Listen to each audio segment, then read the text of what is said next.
At number 10, royal enemas. Apparently, back in the day, enemas were all the rage amongst the elite. It was believed that enemas were good for your health, so everyone was doing it to try and live a little longer than the rest of those commoners and peasants. One person who really just couldn't get enough enemas in his life was King Louis XIV. It is believed that over the course of his life, Louis XIV received thousands of enemas. When I tell you this guy was obsessed, I'm not kidding. One year, Louis received 212 enemas. In just the 1 year. And of course, he had to make his enemas a little jazzy and couldn't just use water like any other person. Oh no.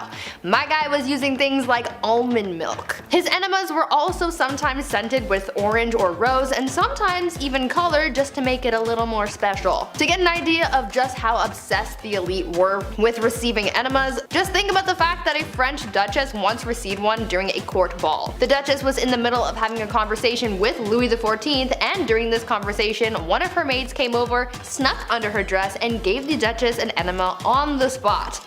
Ew. These people were so weird. At number 9, Pampered Pony. I'm sure I can speak for most people when I say when you have a pet, you love and care for that thing like it is your child, right? Well, one Roman emperor might have taken that concept a little bit too far, because saying that he was obsessed with his horse is an understatement. The Roman emperor known as Caligula had a horse named Incitatus. Caligula was a horse racing enthusiast, so Incitatus was his pride and joy, and not too many people were all that thrilled about it, to be honest. When I tell you this horse was treated better than most people have ever been, I'm not kidding. The horse's stall was made out of marble, his manger was made out of ivory, and he was even fed oats flaked with gold. Caligula was also very adamant about his horse receiving a good and restful sleep before a race, and he was so serious about it that he made guards stand outside of the horse's stable to make sure that the horse remained undisturbed while it slept.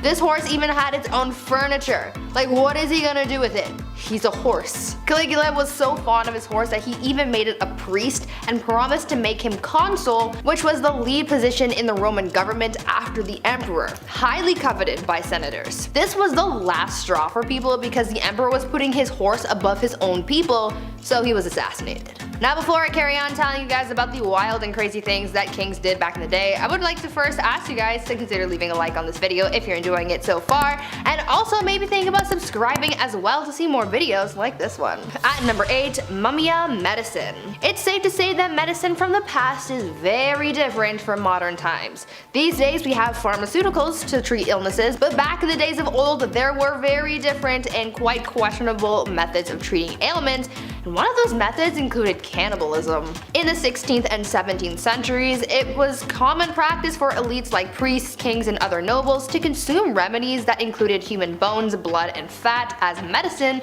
to treat ailments from headaches to epilepsy, and this practice was called mumia medicine. At first, it started with people using Egyptian mummies and skulls from Irish graves for use in medicine, as bones would be ground and used in different tinctures for various uses. But soon, other parts of the body started to be used. Human fat was later used to treat ailments on the outside of the body, and blood would be consumed as well, as it was believed to contain the vitality of life. Several monarchs were known to use mumia medicine, like Charles II and William II of England, Francois I of France, and Christian IV of Denmark. At number 7, kissing sheets. For thousands of years, monarchs worried about the threat of being poisoned by their enemies, and so they thought of an array of precautions to take in order to prevent being taken out by some kind of spicy death sauce or something. Many monarchs hired tasters to try their food before it was given to the king to make sure that it wasn't poisoned, but some monarchs were also afraid of being poisoned through something that they touched. This is why Henry VIII hired someone with a very important job to make sure that his bed wasn't poisoned. The person who was tasked with making the king's bed was also required to kiss every part of his bed in the morning. They would kiss the pillows, sheets, and blankets to prove that someone hadn't smeared poison on it. The king was also concerned with people poisoning clothing too,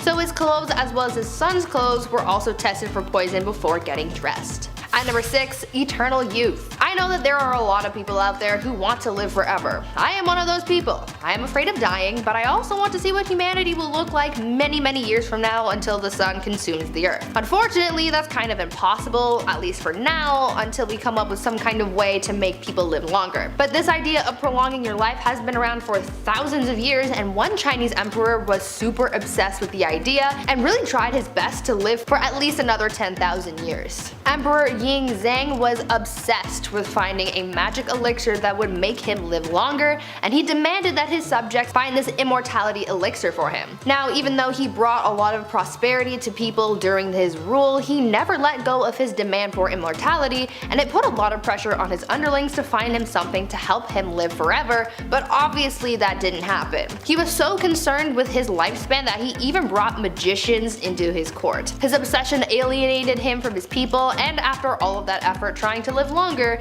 he died at the age of 49. At number 5, no bathing. These days, bathing is kind of a necessary thing. You gotta be clean, you have to smell nice, you have to practice proper hygiene. But back in the olden days, this was the complete opposite, and nobles rarely ever bathed, and it was kind of a trend. Over time, physicians began to believe that bathing was dangerous, and obviously the nobility tried to protect their lives and well-being at all costs, and so they just stopped bathing. In a popular 16th century medical book, it was advised, quote, "Use not baths or stews nor sweat too much, for all openeth pores of a man's body maketh the venomous air to open and for to infect the blood," end quote. So yeah, they thought that taking a bath would make you sick. In the late 15th century, Queen Isabella of Spain would go around bragging about the fact that she had only ever bathed twice in her whole life.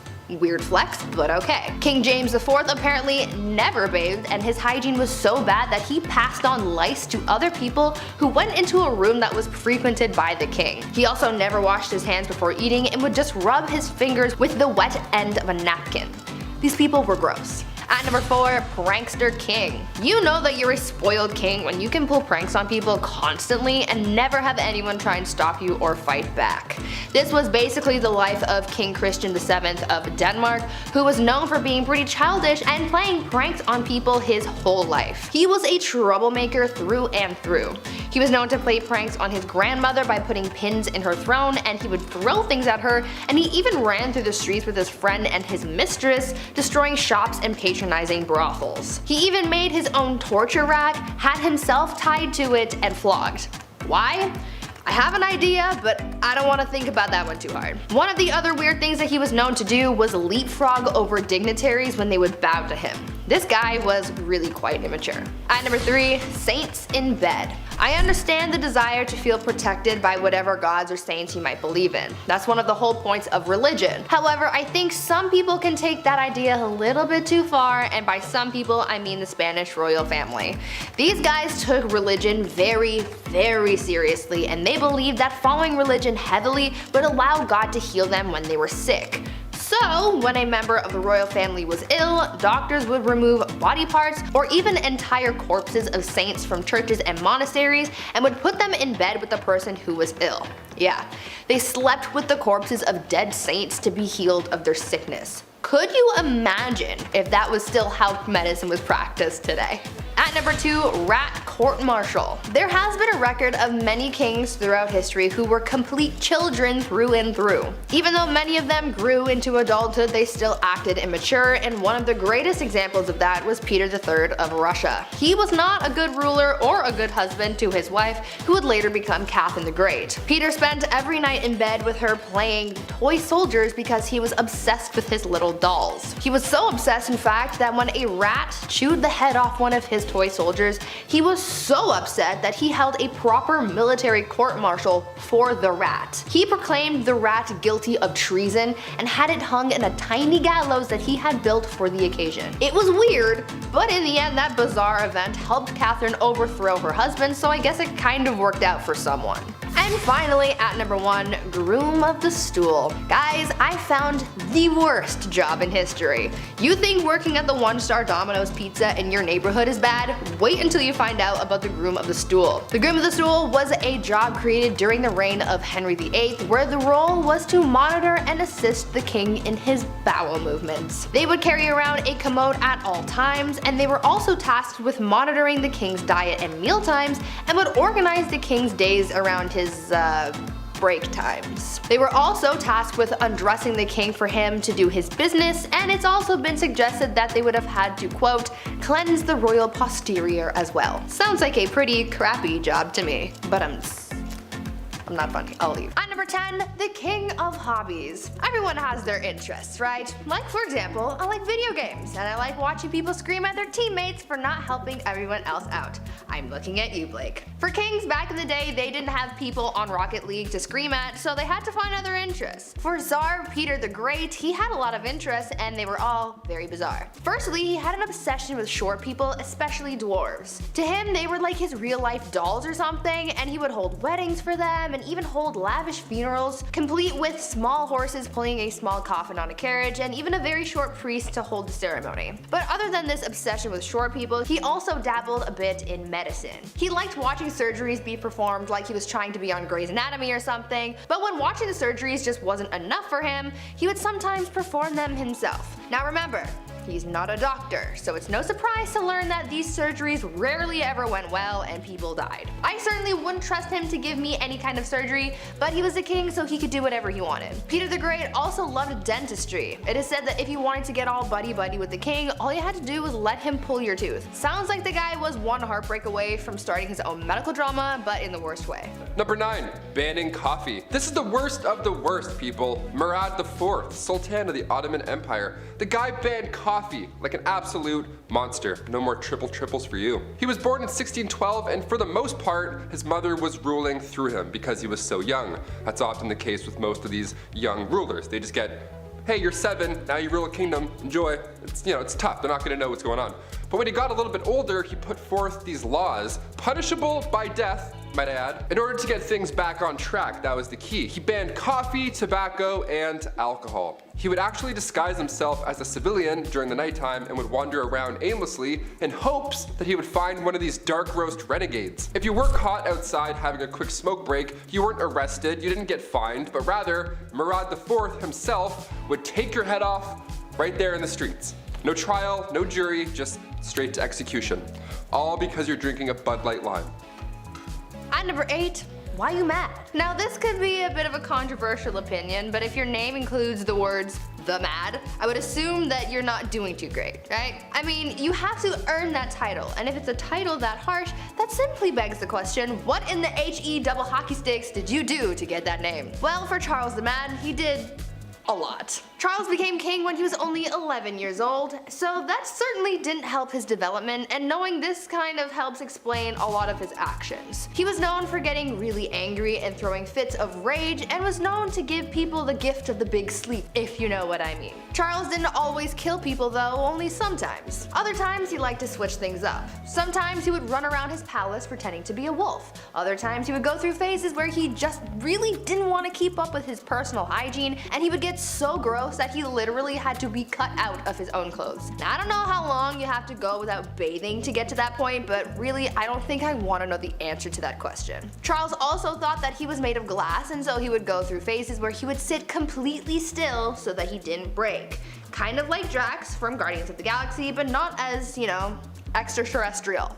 Well, maybe he was. That honestly would explain a lot. Number 7, party hard. Zhu Huzhou was the emperor of the Ming Dynasty in the early 1500s. Now, lately we've been talking about kings and queens. We're on part 2s for both now, and there's a good amount who simply just aren't ready. They're too young to rule. Like Joffrey from Game of Thrones. Kings like that actually existed. They were horrible. They were young, they were too young to know what was right and wrong. Plus, they usually have some corrupt parents whispering in their ears the entire time. Zhu took the throne at just age 14, and for a while, ministers were confident that he would grow into the role and become the leader that he was born to be. Well, when he got older, he transformed a zoo just outside of Beijing. He transformed it into his own personal brothel.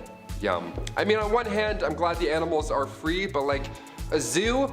You couldn't find a more romantic place? Can convert an Applebee's to a brothel, maybe? I don't know, something with AC? His final days were spent partying, and some would say a little bit too hard. He got intoxicated and fell from a boat. That's how he ended his life. Honestly, not a bad way to go out. Pretty OG. At number 6, love game. A lot of kings and queens throughout history have been known to engage in the horizontal hustle a lot. I mean, when you're a ruler of a kingdom, you don't really have much to do in your spare time, so what else are you gonna do? Play a board game? No. These monarchs were getting busy all the time, but there was one king who was just so obsessed with getting a good old pickle tickle that it just became his whole personality. King Philip V was known to be a nymphomaniac, and he liked doing the deed a lot, but because at the time, the Catholic Church said that having sexy time with anyone but your spouse was a sin, the king and his wife were getting busy all the time. Eventually, his first wife caught on to how to use this to her advantage, and she would often refuse to sleep with him until she got her way with anything she suggested or demanded from him. You would think that he would catch on to this game, but maybe his urges were just so strong because he always caved and gave her what he wanted. Obviously, this man did not follow Hoodville. Absolutely not. Just to give you guys an idea of how obsessed this guy was, when his wife was on her deathbed, before she went he literally tried to get one last bang in. On her deathbed. Like, dude, not the time. Number 5, George V. We love hobbies here on Bumblebee. I mean, I used to collect special quarters growing up. I swear to God. The only time I've ever been good at saving money was when I was 12. I would see one of these and be like, don't touch it. George V turned out he loved stamps. A lot. Like a lot. Since he was a wee young lad, he was collecting these little guys. Here's the unusually impressive part about him though and his hobby. He continued to collect stamps during World War I. This guy was busy, everybody's trying to stay alive, and George is just licking stamps in the library like a prince. Like all collections, it started at an early age, and now it's at the point where it's past impressive and it's just borderline strange. This guy had albums on albums of stamps. He had around 330 albums, each with 60 pages full of stamps. Quick maths, that's like 20,000 pages full of stamps. So naturally he was nicknamed the King of Stamps, or rather the King of Philately, the official term for collecting stamps. It's a nice word. Philately. Philately. Back in 1905, he set an all-time stamp record, which I didn't even know that was the thing, and it was the most money ever spent on a single stamp. The guy dropped like 220,000 US on a single stamp. Somebody even asked the prince down the road if he had heard about this idiot who spent 1,400 pounds on a stamp, and he was proud of it. He was like, that was me, you wanna see it?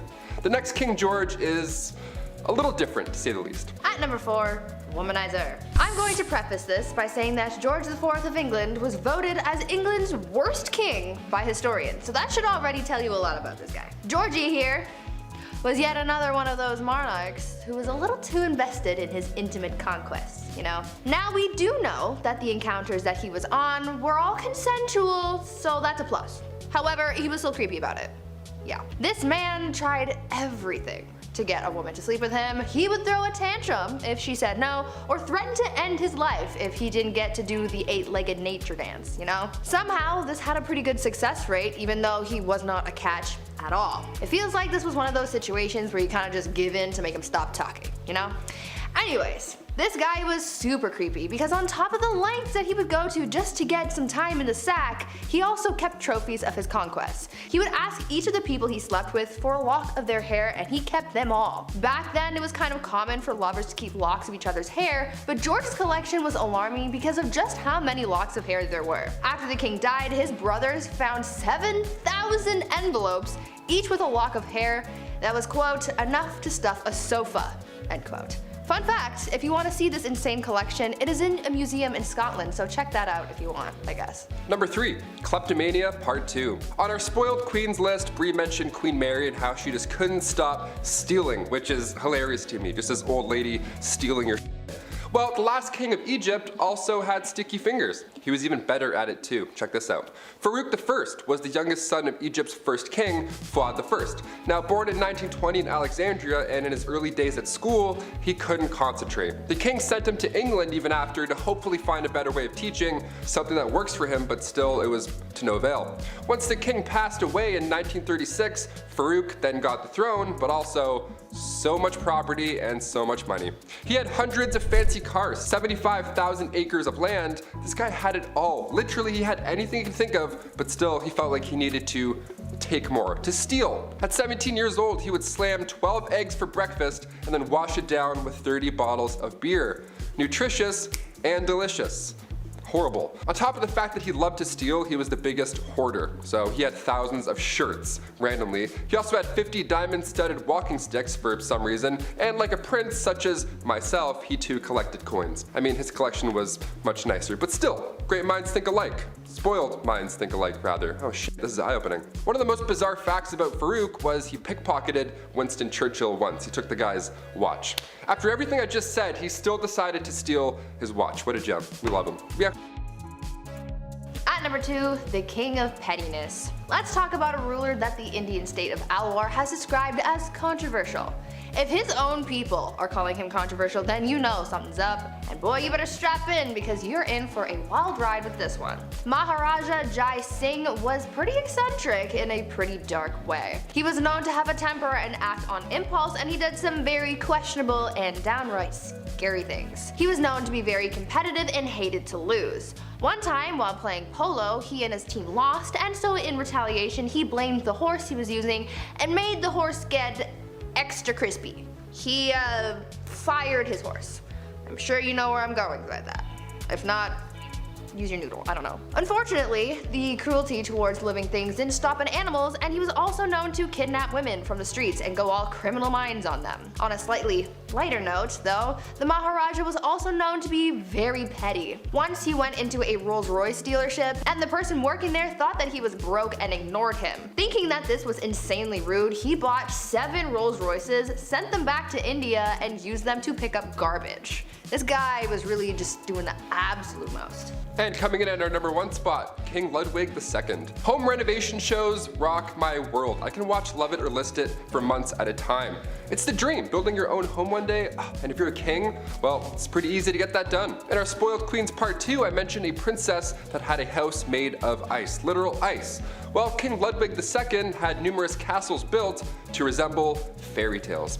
Literally, like fairy tales. I gotta admit, I kind of love this a lot. Ludwig was only 18 when he became the King of Bavaria in 1864, and then he had castles, like castles, more than one, built after he was inspired from romantic literature and spending some time at the opera. The kid was a dreamer, you gotta love it. He would spend his nights in one castle looking through a telescope at his new castle being built, so he would just watch it all night. That's like the king's way of waiting for your Amazon delivery. Just standing there, just like, oh, it's coming. 17 years and it's done. Just 4 years in, he designed his own castle, and to this day, it's one of the most photographed places in the world.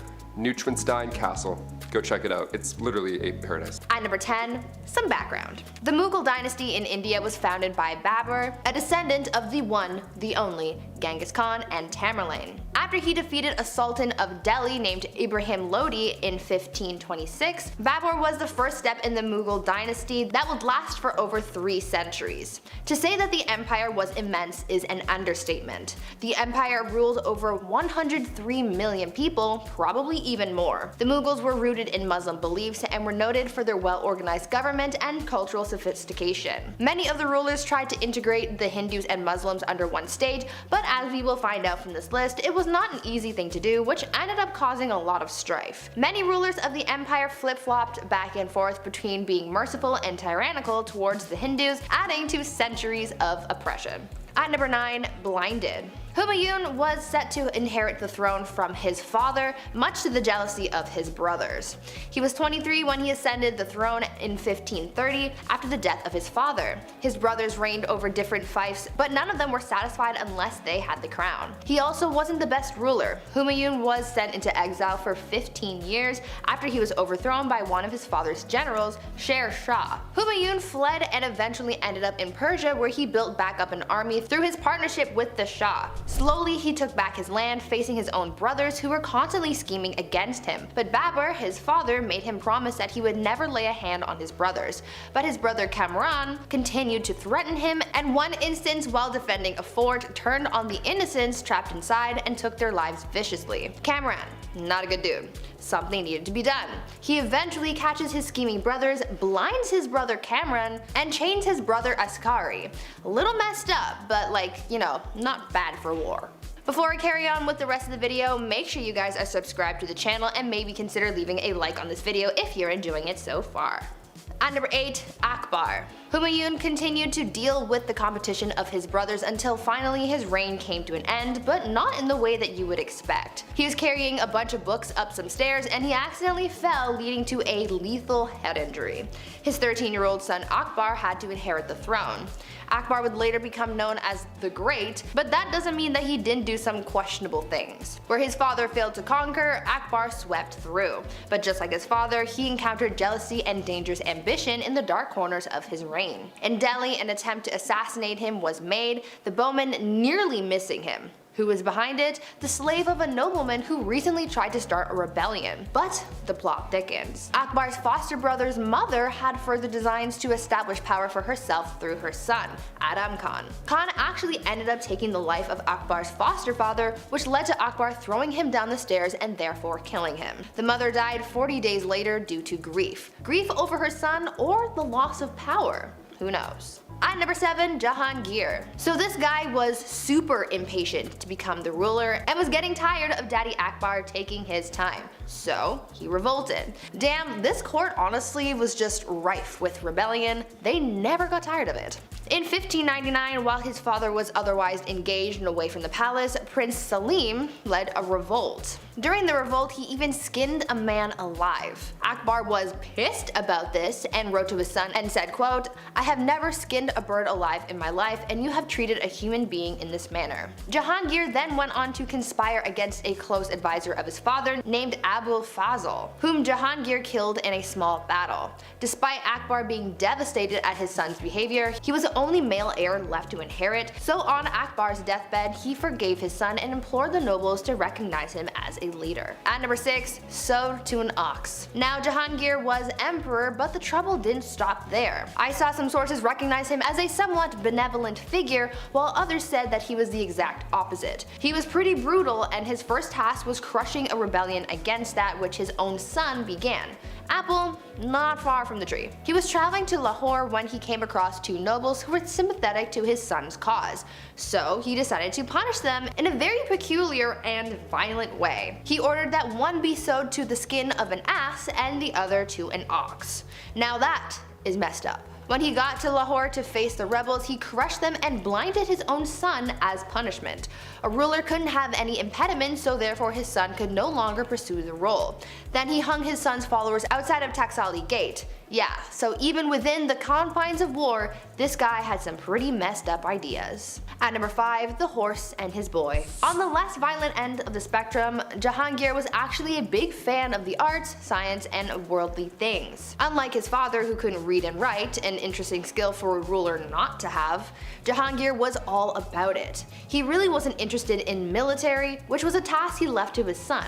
But he did inherit his father's wealth, and considering he wasn't working in the military, he had time to indulge his curiosity. In his memoirs, there are fantastic paintings of exotic animals. There's a painting of a zebra that has a very funny story behind it. The zebra was being taken as a gift to the Safavid Shah, and it was traveling through the port of the empire. Jahangir heard about it and had it brought to court first, and didn't believe that it was real. He thought that it was a painted horse, so he had people try and wash them off. Only when the paint didn't come off did he realize his mistake and ordered that the wondrous creature be painted. At number 4, Shah Jahan and the Taj Mahal. Okay, so this one isn't messed up for violence or anything, but it is the ultimate love story and we just can't leave it off this list. There is one part that is messed up to me because, man, I don't even know, but we will get to that. If you've ever been to India, then one of the stops you made on your trips was probably to the Taj Mahal, a breathtaking mausoleum built by the Mughal Emperor Shah Jahan to commemorate the love of his life. Considering how big and intricate it is, you know that their love was bigger than any storybook. An Indian poet called the Taj Mahal a teardrop on the cheek of time, a testament to grief and power. Mumtaz Mahal was Shah Jahan's favorite wife, forsaking all of his other wives just to be with her. They went everywhere together, even on military missions.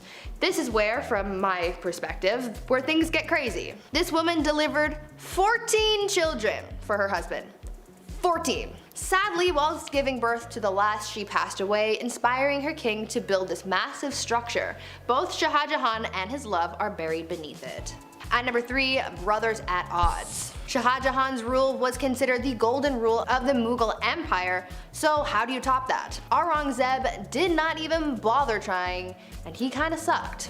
He was Shah Jahan's third son, and he was a very military-minded man, showing tactical and strategic military skill and unrivaled determination, whereas his brother was a man of letters and no, not the kind from Supernatural. Aurangzeb wanted power, and so in order to secure his rule, he confined his ailing father to his own palace, caused the death of one of his brothers, and had 2 more of his brothers, a son and a nephew, executed. He was literally committing fratricide left, right, and center. But it didn't matter to him because he gained control.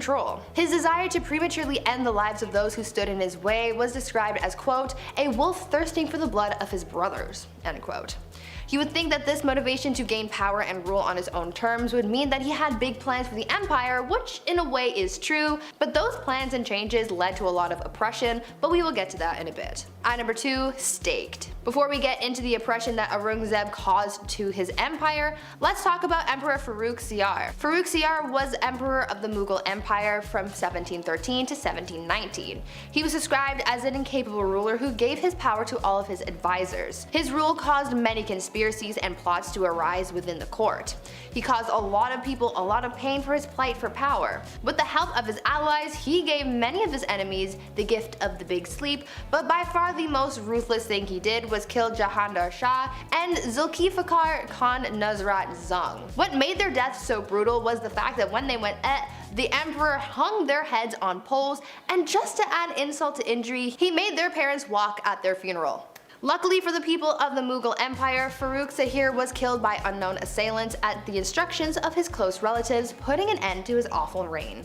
And finally, at number 1, the Great Oppressor. Aurangzeb's rule sort of had 2 chapters to it. At first, Aurangzeb was a capable ruler of a mixed Muslim-Hindu empire who was feared yet respected for his vigor and skill, but around 1680, Aurangzeb's rule changed drastically in both policy and attitude. His once unified people of both Muslims and Hindus broke apart, and people of Hindu faith became subordinates, not colleagues. On top of that, Aurangzeb added some more oppression to the mix and not only destroyed Hindu temples, but he also reimposed the jizya tax on non-Muslims, after the tax was initially banned by Emperor Akbar. For the first 20 years of Aurangzeb's rule, he did not impose a tax, but all of a sudden he started demanding these payments, and historians believe that Hindu uprisings are what caused the emperor to act harshly towards the non-Muslim population. This discrimination caused a revolt to unfold that Aurangzeb's third son supported. Aurangzeb spent his last 50 years taking his aggressions out on the Hindus in the empire, and it's for this reason that he is remembered by many as a tyrant. Number 10. What a drag. Bachelor number 1. What would you do if I refused to marry you? Well, I would probably get quite violent and lead to the destruction of 10,000 lives at the Battle of Hastings. Might just drag you around by your hair and see where the night goes. William I, or more appropriate, William the Conqueror, was a fierce warrior and the first Norman king of England. Being the illegitimate child he was to the throne, some people didn't exactly respect the power moves old Willie was making. People rebelled, and he crushed them. Oh, and there was this one time that he fancied a woman named Matilda. Being the respected woman that she was, she declined Willie's advances. Willie, not taking no for an answer, promptly dragged her around by the hair until she agreed to marry him. Gee, what a swell guy. Number 9. Let them eat cake. France had seen better days in the 1790s. People were starving, the economy was bust, and for some reason the poor citizens were being taxed the most. When cries were made from the people, they demanded that change be made. King Louis XVI, being the great leader he was, he listened to the people and there was no problem ever again. Oh wait, he did nothing and the country had a bloody revolution. The man supposed to be leading his people failed to act. In fact, he did less than nothing, often trying to silence the riots by force. But when people are very hungry and you're living fat with high society, you can lose your head in all that chaos. While the famous quote, "let them eat cake," may not have actually been said, it's a good reminder of the disconnect between the upper class and poor. Leaving your people to starve isn't the best idea if you want to be a king for a long time. Number 8. Cashback. King George III had a simple ask of the American colonies. Right then, we just saved you all from the French and Indians, so now it's time to do the right thing and pick up the bill. Britain introduced new taxes on the colonies in order to pay back what it had spent on the previous war. But in reality, he was asking the colonies to pay up without much in return. Basically, I'm the king, I saved your skins, give me more money, which most people at the time couldn't afford. And I'm still gonna boss you around. The British Empire may have been victorious, but it was the colonists who felt all the effects of the war and the economy. This happened multiple times before some patriots had had enough and decided to act. And what he did when the people he was forcing to give money spilt a little tea? Well, he sent British troops for a semi-friendly military occupation. I hate to loan this guy a nickel. Number 7. Terrible Ivan. He wasn't called Ivan the very friendly and generous and would for sure never cause any harm to anyone ever. He was Ivan the Terrible, and for good reason. His actions are very unholy. Let's start with the fact that he killed his son's pregnant wife. And when his son came to confront dear old dad, his son was struck with a pointed staff, killing him in a fit of rage. A legend tells us that once St. Basil's Cathedral was finished construction, he was so pleased with the architect to reward him for such magnificent work, Ivan gouged his eyes out so that no one would ever design something so beautiful again. His paranoia also caused the slaughter of Novgorod, where after he was done claiming thousands of lives, he burned all the fields just for good measure. Wouldn't want all those dead people farming without your permission. Should we tell him about the other world monuments? Number 6. Off with her head! Henry VIII is more well known for how he treated his wives more than his leadership. With a reign of over 20 years, the man had a few wives.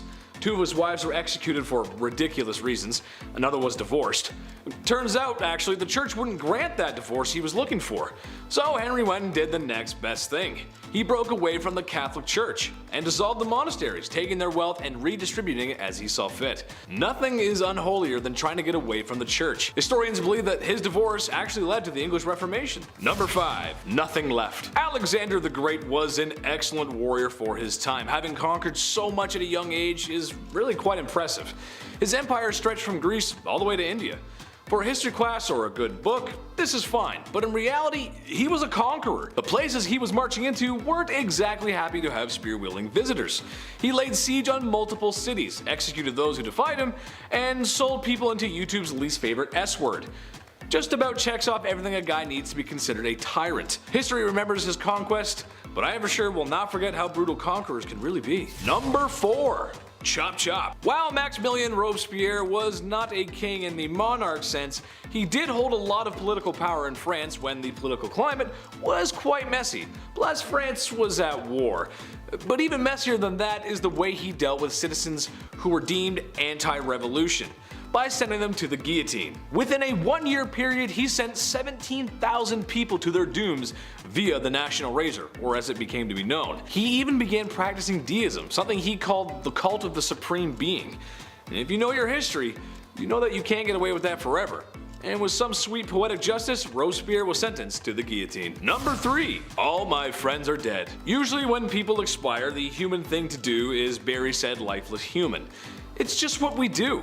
But apparently Ferdinand I of Naples did not get that memo, instead taking a page from Night at the Museum. No, this is not a cute comedy movie starring Ben Stiller, but in reality a complete horrifying nightmare. Ferdinand took the saying, "keep your enemies close," a little too literally, as his favorite form of punishment was to mummify his enemies, which, let's face it, if he's a king, there's gonna be plenty. And he would like to display these mummies in what's probably the coolest place to be if you're into that weird goth stuff. He did keep some alive in the dungeon, but he much preferred his guests embalmed, where he would have them dressed up on display, just as they were before making the mistake of crossing Ferdinand. Now, what's the point of having that hardcore collection if you're not going to show it off? Well, he did. To the people he suspected of treason, which, in a place like that, treason leaves your mind pretty quick.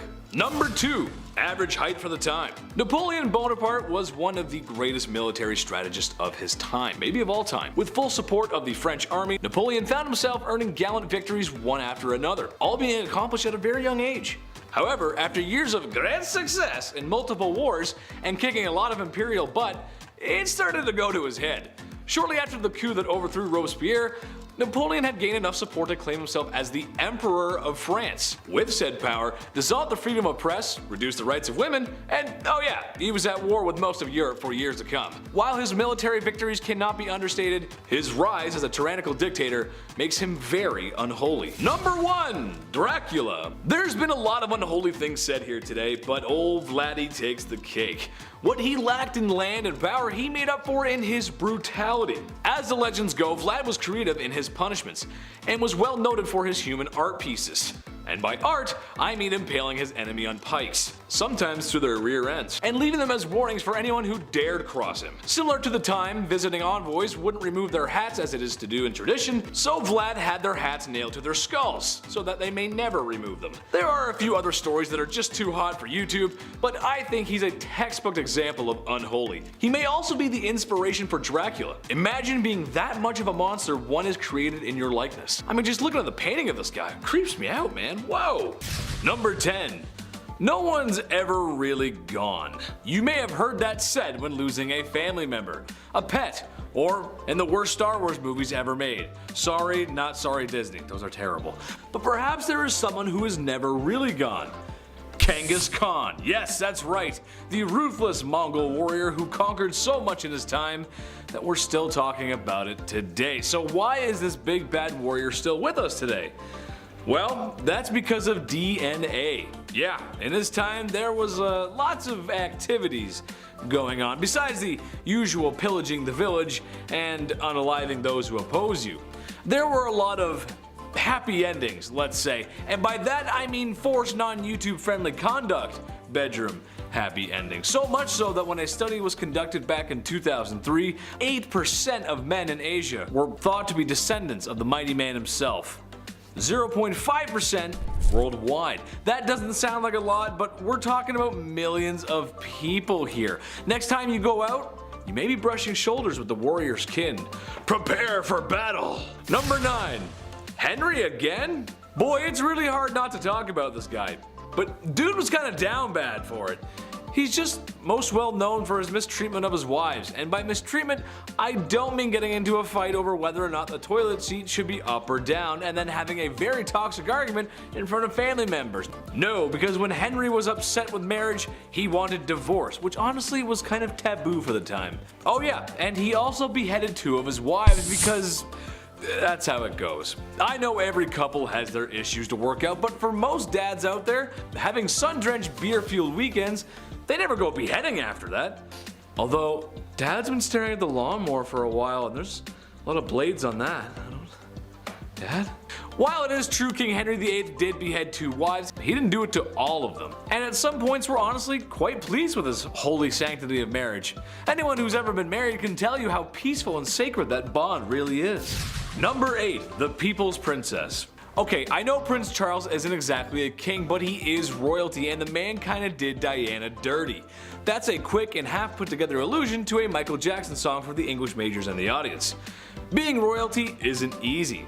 Being royalty in a modern age when paparazzi overwhelm you with lights and cameras just for a juicy piece of gossip like, when was your last bowel movement? Is it slow? Extra, extra, read all about it, the princess is constipated. That's just not fun. So after Prince Charles and Princess Diana had been married for a few years, you can understand how excited the media was to find out about their marital disputes. There was 3 of us in this marriage, so it was a bit crowded, was a quote by Princess Diana that gave the media a field day. Sadly, Prince Charles was having an affair, and it wouldn't be too much longer that Diana would perish in a car accident that may or may not be organized by the royal family themselves. Number 7. Midlife Crisis. This one's kind of generalized because if I didn't, I'd have to mention almost every king ever. So here we go. Back in ye olde times, the access to better healthcare just wasn't there. Doctors aren't washing hands. Imagine, Buddy eats some greasy mutton and then says, "Alright, time for your enema." But those aren't the only greasy hands around certain orifices I'm talking about. I'm talking about kings marrying older girls at the ripe age of 12. Yep, that's right. Nothing says experience in womanhood like being 12. People didn't live long, and oftentimes these arranged marriages had ulterior motives, like alliances or business really. However, that does not make up for marrying a 12-year-old who may or may not have started those super weird changing times, like when you were 12 and now there's hair showing up in places that you didn't know there could be hair. I sent a courier to the chief and he came back with this message. It ain't it. Number 6, till death do us part. Love and marriage go together like a horse and carriage, but sometimes the crooning words of Frank Sinatra aren't enough to keep people in love. Sometimes marriages end up like the ones we see on sitcoms, but when there's no laugh track, it's not very funny, and sometimes divorce is the answer. Medieval Germans thought this too, and something they practiced was divorce by combat. Basically, the man goes into a hole with his arm tied behind his back, and the woman is free to move around with a sack of rocks. These proceedings are strange, as I'm sure no husband or wife married today would ever get so frustrated with one another that they would want to hit one another on the head with rocks. Oh, the blessings of being married. Number 5, domestic disturbance. William the Conqueror was one down bad dude. The illegitimate ruler to the throne left a bad taste in some people's mouths, and was just as ruthless in silencing those rebellions that were always uprising against him as he was with the famous battles he was a part of, like the Battle of Hastings. But what I think he should be remembered by is the way he asked Matilda to marry him, or rather the extreme measures he took when she refused his advances because he was an illegitimate leader. William dragged Matilda by the hair out into the middle of the street and beat her until she agreed to marry him. I don't have to tell you how messed up that is, and I sure hope I don't. Number 4, Nero sauna. The Romans were kind of a big deal, especially if you're into history. Large city, culture, and some other structures are still around today. That's kind of cool. But while the city of Rome may have been the best city on earth at the time, Romans themselves could use a little work. Meet Emperor Nero, the vicious leader of Rome who became emperor through ill-gotten gains. However, in what may have been one of the first acts of flexing the male patriarchy, the divorce or forced separation of his wife Claudia Octavia comes to mind. It was a rocky marriage from the start. There was a general dislike from the very beginning, but when Nero remarried, as emperors did, he had Octavia banished to an island, where shortly after she would be suffocated in a hot vapor bath. Her demise was sad for most Romans. Oh yeah, and they tried to make it look like she did herself in. That's messed up, man. Number 3, pedestal. I think in a healthy relationship, you ought to put your partner on a pedestal sometimes. Maybe your partner is drop dead gorgeous. A promising athlete, really enjoys collecting stamps. You go, little rock star, collect those presidential stamps. However, Emperor Caligula of Rome had some other ideas. He would literally put his wife, who he claimed to love, up on a pedestal stark naked and let his friends in the military gawk and glare at her. He would also say to her that he could end her life whenever he wanted and put a knife against her for no reason. Weird flex, but okay. This guy was awful to everyone as he tormented and unalived so many people. Well, you sure wouldn't want to see his face everywhere, as he liked to do just that. Built statues of himself everywhere because after losing your family to his tyranny and looking at his wife, you need to know who's responsible for all this. That's messed up. Number 2, Dozong, Dozong, Dozong. That wouldn't really be a great fraternity name, would it? Well, the Emperor of Dozong of China would think differently, as when he was in charge, that's pretty much what the royal court looked like. Enough drinking to keep AA in meetings for 100 years, and enough ladies of the evening to...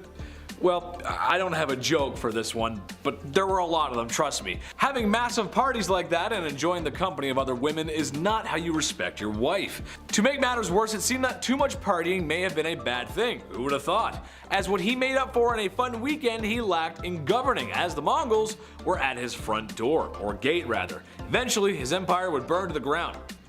All thanks to alcohol, and many women who laid down for their lives, literally. Number 1, side piece.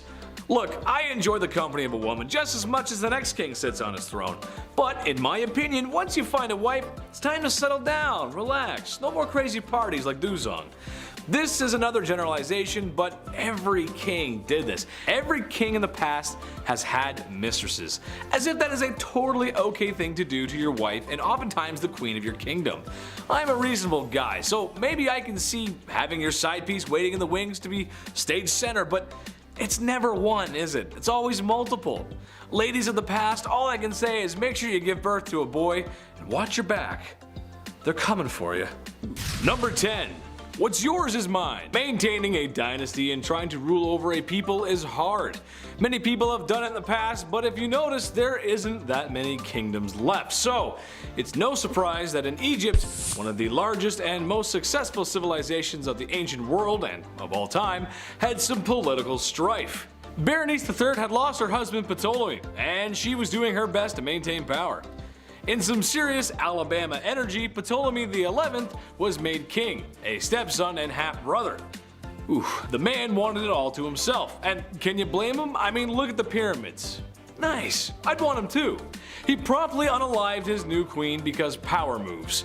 Some people didn't like this, and in some form of poetic justice, he was unalived by the people. What's the lesson in this one? Maybe that you can't trust your strange, closely knit inbred family members? I'm not sure, honestly, but it's just messed up. Number 9. Double Trouble. This one isn't exactly about a king removing a queen like his wife, but it is about kings ceasing the life of their queen, more specifically their mother. Clyricus and Oxythris were the sons of Amistris, a woman handed off in marriage by the mad lad Macedonian himself, Alexander the Great. Well, like a lot of ye olde history, there was some power struggles. A power vacuum had been created in the death of Dionysus. You'd think that wouldn't happen over and over again, but you'll find that a lot in history. The power struggle was solved, and eventually Amistris retired and remarried. Named a town after herself. Things were okay for Amistris. Things were good. But one day her sons came to visit and noticed the mom looked a little thirsty. So they drowned her in a river in a power grab that pretty much immediately backfired, as they too were unalived by the next guy in line. Pretty similar to the last story, but that's history, isn't it? Number 8. One too many. Sometimes when you're king, you're gonna have more than one wife that's 6 feet under. It's just how it goes sometimes. However, I believe there is no better example of this than Afzal Khan, whose actions were so egregious that I did a literal double take after learning about what this king had done. See, Afzal didn't just unalive one wife or a couple like history's favorite King Henry VIII. No, my busy bees. He is responsible for the termination of 63 wives, not wives. I'm not sure what kind of guy would make that kind of mistake. In fear of losing them to an invader who treated women slightly better, he had his soldiers give them a tall glass of drowning. Those who tried to escape were cut down without mercy. I lived next door to the chief. He invited me in for a cup of tea. I sat down and he said, "That ain't it." You know something's messed up if I'm overusing that joke. Number 7. 20 years of therapy. Elizabeth of Bosnia was a very unpopular queen and unfortunately had to often defend her throne with violence. As it turns out, this did not bode well. Many people wanted revenge and honestly just to take her position of power. Elizabeth, understanding perhaps her times might be numbered, was going to try everything she could to keep her bloodline in power. The passing of her king husband only made things worse. In her attempts to escape the impending doom, she was captured and imprisoned by her new owners. She was eventually released. Oh, did I say released? I meant as punishment she was strangled in front of her daughter. Now, I'm not a psychiatrist, I'm more of a bumbling fool, but that just can't be healthy for you.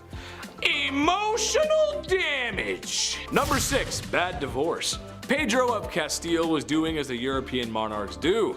Sometimes you gotta marry for alliances. Sure, it makes sense. Your kingdom is much less likely to get steamrolled by a larger kingdom if you have an alliance with a fellow kingdom or with a bigger one itself. Pedro of Castile, he married a young Blanche of Bourbon so France and Spain could just seem just a wee bit more snug. But Pedro just wasn't having it. What he was having instead was a mistress named Maria. So instead of enduring a loveless marriage, he had poor Blanche locked away in a tower, just like Sleeping Beauty, except a handsome prince wasn't coming to rescue this damsel in distress, but a man with a black hood and a sharpened axe, as Pedro had her unalived.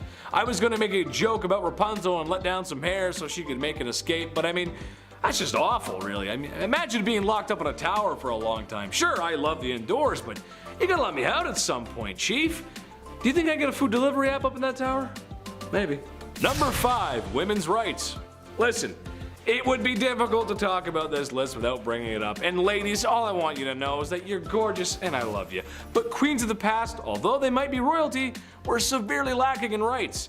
This is a time when men ruled, literally, and unfortunately that means a lot of women got the raw end of the deal. Just as an example, women have only been able to vote in the United States since 1920. There was a lot of work that had to be done, which sounds like a long time, but it really isn't. Women of the past, and especially the medieval world, basically needed a man to walk through their life, whether they liked it or not.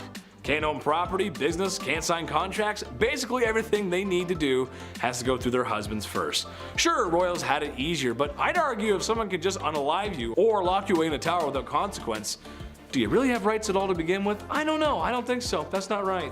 We're gonna do better, we'll do better. Number 4. Herod the Not So Great. Herod the Great was the king of Judea in 37 BC. Herod the Great was also a monster. I know I've given Henry VIII grief for Anne Boleyn, but Buddy here, he just throws out wives like it's his business. Well, it kinda was, actually. He was a busy man, having an estimated 14 children with different wives. There's also a good chance that there was more, being since that female births were just not recorded. He also unalived a lot of other people too. This guy was just so much of a tyrant that both Jewish and Christian faiths depict him as a tyrant. Way to go, dude, nice.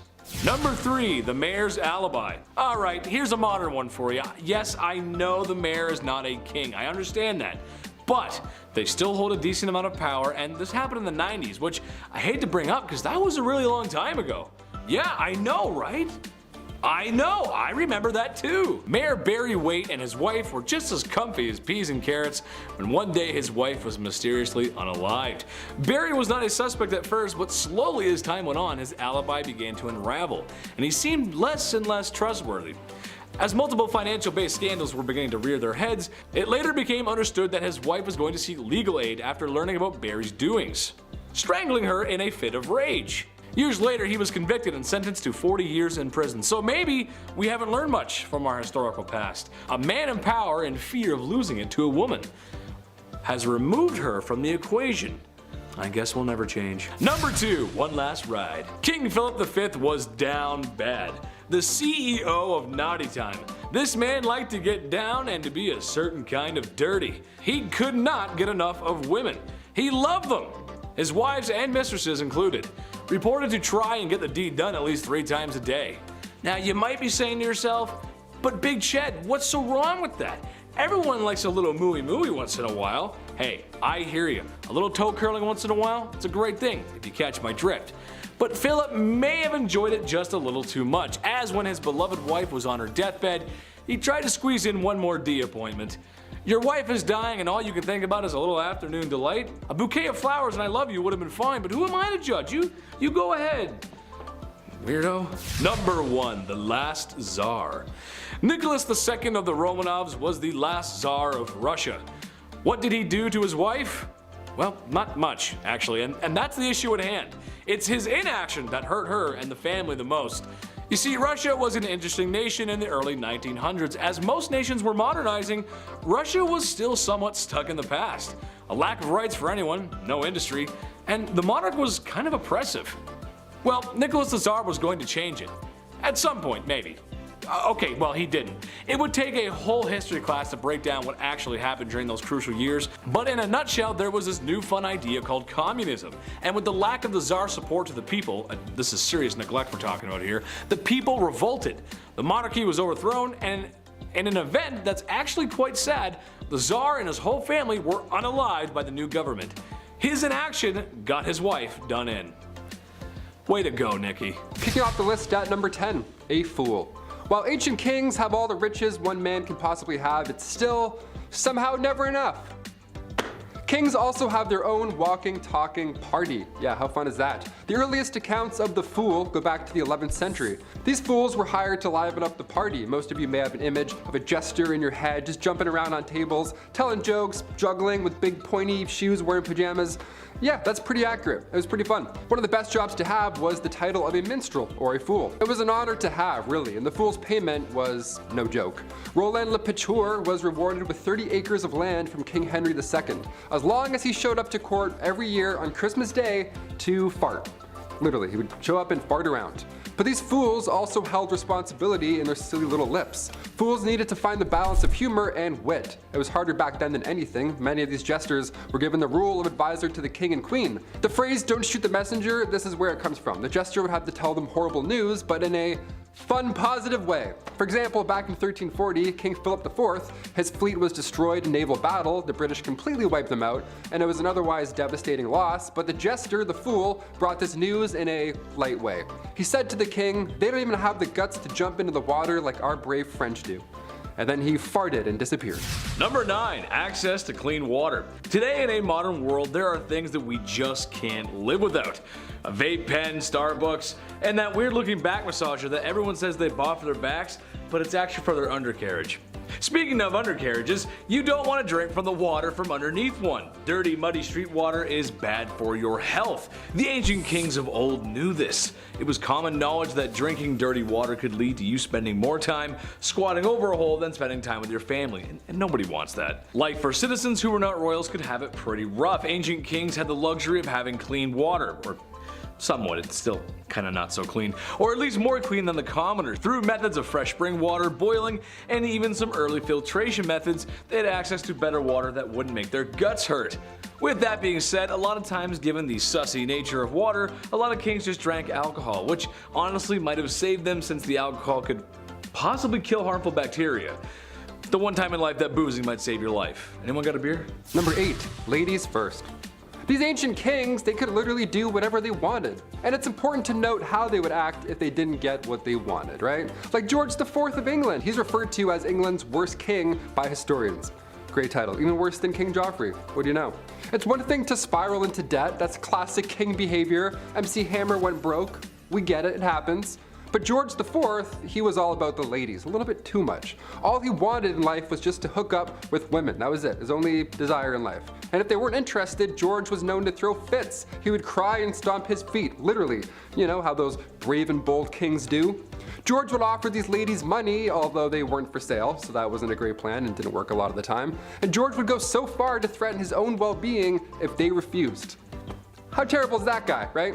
Just imagine that conversation, how insane. What takes this to the absolute next level though is that George would keep a lock of his partner's hair after they had spent the night together. Now I know you're freaking out, maybe you're like, huh? Maybe you just choked on your rye bread sandwich a bit, that's more than fair. At the time, this wasn't abnormal behavior. I mean, you know, lovers would exchange their hair instead of phone numbers, I get it, it's back in the old days. But George, he had a lot of hair. He had like a lot of hair. He had like 7,000 envelopes filled with hair. I'm over here exchanging phone numbers at the club. Like, what am I doing wrong? Am I, doink? Call me, peace. Number 7. Food. Nice.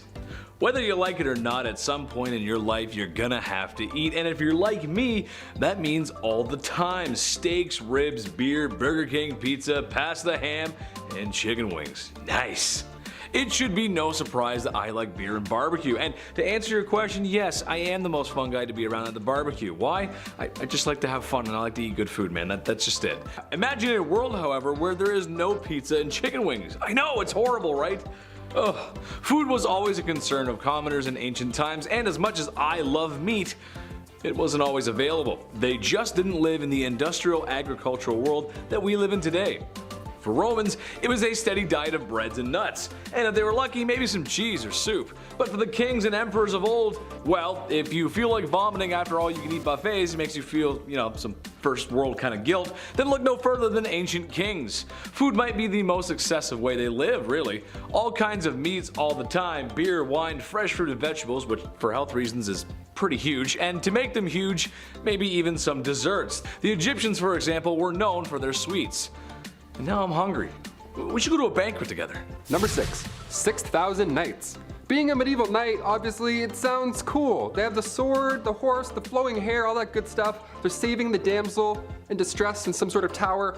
Well, no, it actually sucked being a knight at all. First of all, chainmail. You know how heavy chainmail is alone by itself? It's like 55 pounds.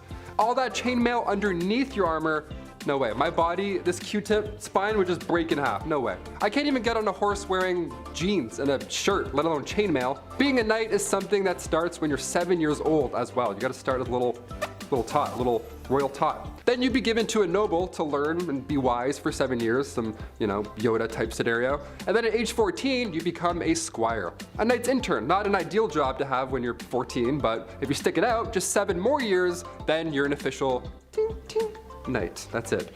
But then what? Do kings have 2 knights? Do they have 4 each? Is it like a breakdance squad? Is it like 8s, groups of 8s? How do we do this? Henry II of England could call up to 6,000 knights. This was back in the late 12th century. That's a lot of backup. That's a lot of shiny, majestical backup. My favorite knight still to this day, I don't care, Martin Lawrence. Jamal, Scott, Walker. FBI, what's up? What's happening, y'all? Number 5, big money. This is no surprise to anyone, I'm sure, but back in the day, I'd argue the division between wealth and poor was larger than today. Kings had it all. I mean, if you listen to what Taylor's saying, he knows what he's talking about. Food, water, power, what else is there? Well, how about the coinage to make it all happen? The bread, the guap, the dosh, and my favorite, the cheddar. Yes, that's right, the ancient king's wealth. Whatever they didn't already possess, they could take by force, or simply just bought with incalculable riches. With uncalculable riches. So much money. They had so much money. I can't make it clear. They had a lot of money. A great example of this was Mansa Musa, a very wealthy king from the Mali Empire. It's speculated he might have been the wealthiest person to ever walk the face of the earth. Earning his riches through the trading of gold and salt, he decided to show the international community how rich he was, and went on tour, because that's just something you do when you have millions of dollars, I guess. Where in multiple cities he spent and gave away so much gold that it upset the city's economies. That is a big flex. Okay. Donald Trump might have hotels, but Mansa Musa has everything else. It's kind of like Monopoly when one player has a boatload of cash and they go from one good property to the next. So if they land on something, they get all the cold hard cash to deal with it. Plus, they also have some good property and they just make it back every turn anyway. I'm fed up with Monopoly. Number 4, king of castles. King Ludwig II had numerous castles built to resemble fairy tale castles. Yeah, let's call this inspiration, I guess. What a privilege this ought to be. Ludwig was only 18 when he became the king of Bavaria back in 1864. And then he had castles built as, he was inspired from romantic literature and spending time at the opera. You hear that, Andrew? He was inspired after the opera. What a poet. It's crazy. Crazy. Must be nice, right? King Ludwig II would spend his nights in one castle, looking through his fancy telescope, admiring the next castle being built. What? He even freestyled the castle as well. Yeah, just 4 years in, the guy designed his own majestical castle. And to this day, it's one of the most photographed places in the world, so clearly he did something right. Neuschwanstein Castle, literal fairy tale, there we go. Meanwhile, I'm over here making castles in Minecraft. Still fun, we'll take it. Number 3, jousting. First there is bread, and then there is wine, and then there is entertainment. You can't tell me while a delicious plate of nachos dances like a ballerina in your microwave, you didn't pull up some super cool content to watch on your phone. Maybe featuring a large, kinda funny comedian, and maybe also featuring a super handsome, tall, funny comedian with a neck thing, I don't know. Kings of ye olde times did not possess the power of the internet or watching fail videos, so watching combat sports was the next best thing. Oh, what's that I hear? Watching the sport isn't enough? Well, some royalty even got involved. King Henry VIII, for example, just loved to joust because he did. He even had an accident with such, and it's what might have made him gone mad in the first place. Number 2, banning coffee. This is the worst of the worst, people. Here we go. Murad IV, Sultan of the Ottoman Empire, the guy banned coffee. What a monster. I would be asleep right now if coffee wasn't a thing. He was born in 1612, and for the most part, his mother was ruling through him because he was so young and all. But when he got a little older, he got a little wiser, he put forth these laws, punishable by death, may I add, in order to get things back on track. That was the key. The guy banned coffee, tobacco, and alcohol. What a fun guy. He would actually disguise himself as a civilian at nighttime and then wander around aimlessly in hopes that he would find one of these dark roast renegades just wandering the roads. If you were caught outside having a quick smoke break, you weren't arrested, you didn't get fined, but rather Murad IV himself would just take off his hood and be like, surprise, and then he would take off your head. Right there in the streets. No trial, no jury, just straight to execution. All that for some stale ale. What a monster. Number 1, Groom of the Stool. For some reason, this job was considered to be higher up, a well-respected job, if you will. However, I'd like to ask the man in charge of such an operation how he felt. I can imagine he wasn't too fond of his job. Hands never clean, hands never clean. The Groom of the Stool is someone who would assist the king in his bathroom duties by supplying fresh water, towels, and whatever a king needs. He may have also been responsible for cleaning the forbidden starfish. May the divines of Skyrim have mercy on his soul. I guess this had to be done, but I don't know if I could ever even do that to another human being. If you've ever eaten Taco Bell late at night and washed it down with some Baja Blast, then you know the kind of explosion awaits the porcelain throne in the morning. So yes, having a servant present at your bowel movements is a privilege that most other folks just didn't have, but would you really want one? But kicking off the list at number 10, must love licorice. Okay, we'll start off a little tame. Napoleon Bonaparte, the famous French emperor, the famous military leader from the 1800s. Napoleon Bonaparte was responsible for conquering a large part of Europe. Bet you didn't know he was obsessed with licorice though. Way too much. He would eat this all day, every day. Ugh, it feels gross. Look, as somebody who can't stand licorice, I already feel bad for Josephine. Licorice breath at any time of the day coming your way? No thank you. I'll hard pass. Napoleon carried licorice around with him at all times. This guy ate so much of it, his teeth became stained. They turned black. Oh yeah, I forgot to mention, it's black licorice too. Not the strawberry pull and peels, those are great. I'm talking about 1800s black licorice. It would come in lozenges. If somebody offered me a lozenge and it was black licorice, I'd call the police. Smack it out of their hands. Number 9, George IV. When it was time for King George III to pass on the crown, of course, next in line, heir to the throne, is his eldest son, also named George. What if you became king in 1820? Would you be noble? Would you do monologues in the sunset as you enriched your homeland? Kings like to do that a lot with their, if I had the hair still. Or would you do what King George IV did and make horrible financial decisions every single day? The guy would just party all day as well. He would gamble every day, he would buy expensive stuff that he did not need, and on top of that, he would never do any of his royal duties. Guy wouldn't do his job. His father had to step in, classic. He figured the only way to settle all these new debts set in motion by George IV. In order to clear those up, George now has to marry his cousin, Caroline of Brunswick. The arranged marriage happened April 8th, 1795, and what was supposed to be a happy day for all was a nightmare for all included. They hated each other as soon as they met. I mean, obviously, he was a fool. George got heavily intoxicated for the wedding. He was just hammered the entire time. And then 9 months later, almost to the day, they had a child. And then right after that happened, they went their separate ways. So yeah, horribly unhealthy relationship. Once George became king in 1820, he then tried to divorce her. Like, what a fool. Just let it go. Let it all go. Let her go. Number 8, Filippo Maria Visconti. The Duke of Milan during the 14th century was at first Gian Maria Visconti, but after he was taken out, his brother, Filippo Maria Visconti, had to step up to the bat. As a ruler, Filippo was better. His brother had been cruel previously, hence the untimely departure. So this was a good move at first, so we thought. Now Filippo had to take over come 1412. Filippo was better than his brother on paper. He helped reorganize government finances. He got the silk industry up and running, which we love that. He ended up passing away of natural causes down the road, which is, nothing like his brother. But while he was in power, he never showed his face to anybody, not even people close to him. He hid in his palace most of the time, and it was odd because he thought that he was ugly. That's why he hid his face. Kind of sad, right? Filippo hid his face, and maybe you feel bad for him now, right? Just a little bit. He died of natural causes and he was alone all that time. Yeah, don't feel bad for him. This guy was horrible. He was jealous of his wife Beatrice Lascaris de Tenda because she was twice his age, twice as smart, and twice as powerful. So Filippo had her taken out in a courtyard publicly September 13th, 1418. Yeah, he accused her of adultery just cause he could, and he had some suspicions in his dark room by himself hiding his face. History is ugly, and sometimes it's literally ugly as well. Number 7, George I. King George I, couple of Georges on this list, okay? Long before his British ruling days, George was in Germany. He was actually the elector there, and he'd been married before around 1682. Originally, he married Sophia Dorothea of Seal, but the entire time they were married, it was horrible. George would straight up bring other women home because he just felt like he could. Like he literally argued that he could, given his role. He's like, oh, I could have these women and we could do all this in front of you. Of course, I'm this person of this. Like, no, you're a fool. You're a jerk, really. He would have numerous mistresses and he would purposely flaunt them. So Sophia thought, okay, if you can have numerous side hustles going on, I'll move on myself. So she began seeing a Swedish count. Okay. She began seeing Philip Christoph von Königsmark.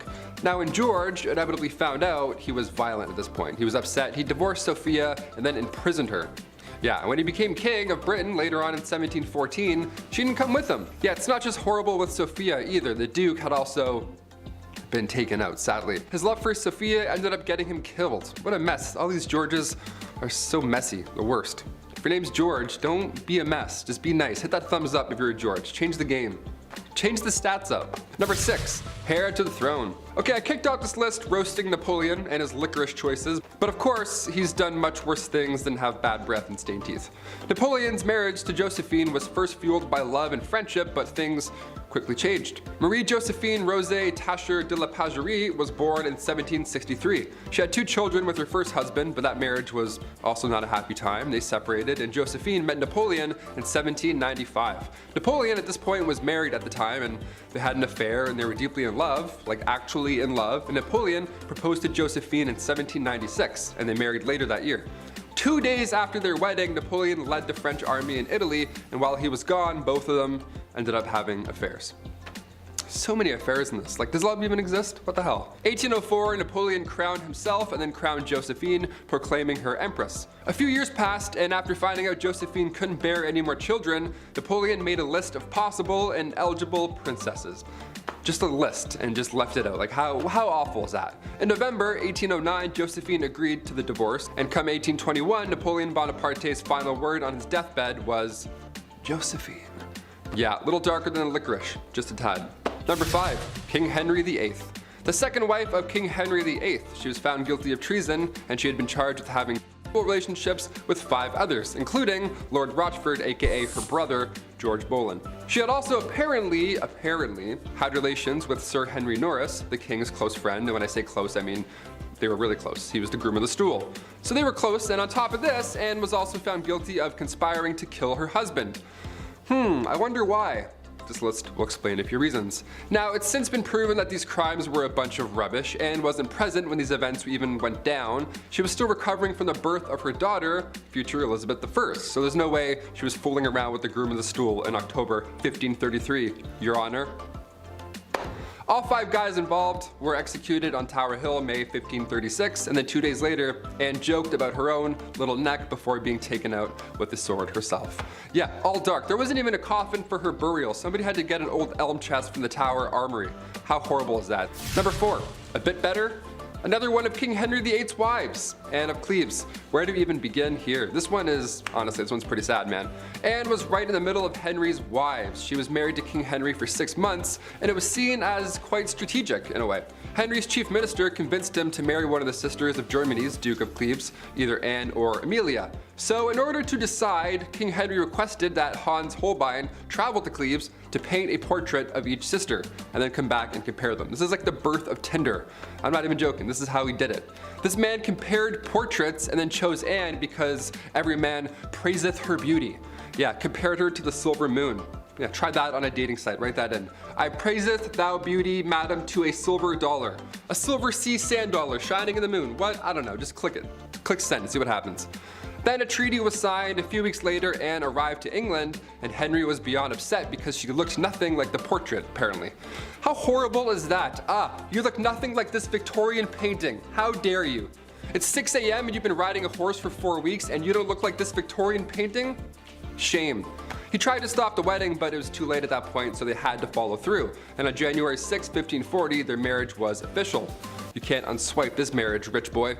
Anne later accepted the divorce gladly and then lived as the king's sister peacefully until her death in 1557. Number 3, Christian VII. Christian, there's an ironic name for what I'm about to tell you. The prince that couldn't keep his hands out of his pants. I don't know how else to say it. Here we go. Christian VII of Denmark. He was a young lad. He was spoiled. He was a little comfortable with his body, maybe too comfortable. And he would often just have his hands in his pants hanging out. He was like one of those, rich king. He was kind of like Joffrey from Game of Thrones. He would just have just sit back and like suck on candy and stuff and just, fool around. I don't know, it's gross. Middle of dinner, this guy would pass around food to his family with those gross hands. He would alternate hands and pants to handing out food.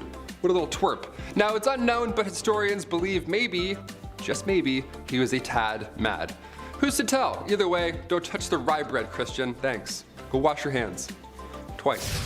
Number 2, King Henry VIII. Again. Of course, we have to talk about Henry VIII again. He's pretty bad, not gonna lie. Henry VIII was King of England from 1509 to 1547. He's been married a handful of times, as we've heard by now, and all of them have went south. When Henry married Catherine, he was 49. She was a few years younger. She was actually a lot younger, classic 1500s. Way too young. And when they got married, Henry was not the same as he was when they had met. He had received a nasty jousting wound, so now he was gravely overweight. He didn't do anything. He just laid around all day and complained. So Catherine, of course, just wanted some, shred of a life, and being again quite young, too young, she decided to look for love. Well, God forbid you try and have a life in the 1500s, because then the young queen was accused of having an affair and was publicly and horribly taken out in the courtyard. And finally, coming in at number 1, Henry II. The relationship between Henry II of England and Eleanor of Aquitaine is pretty memorable. It's memorable in all the wrong ways, of course.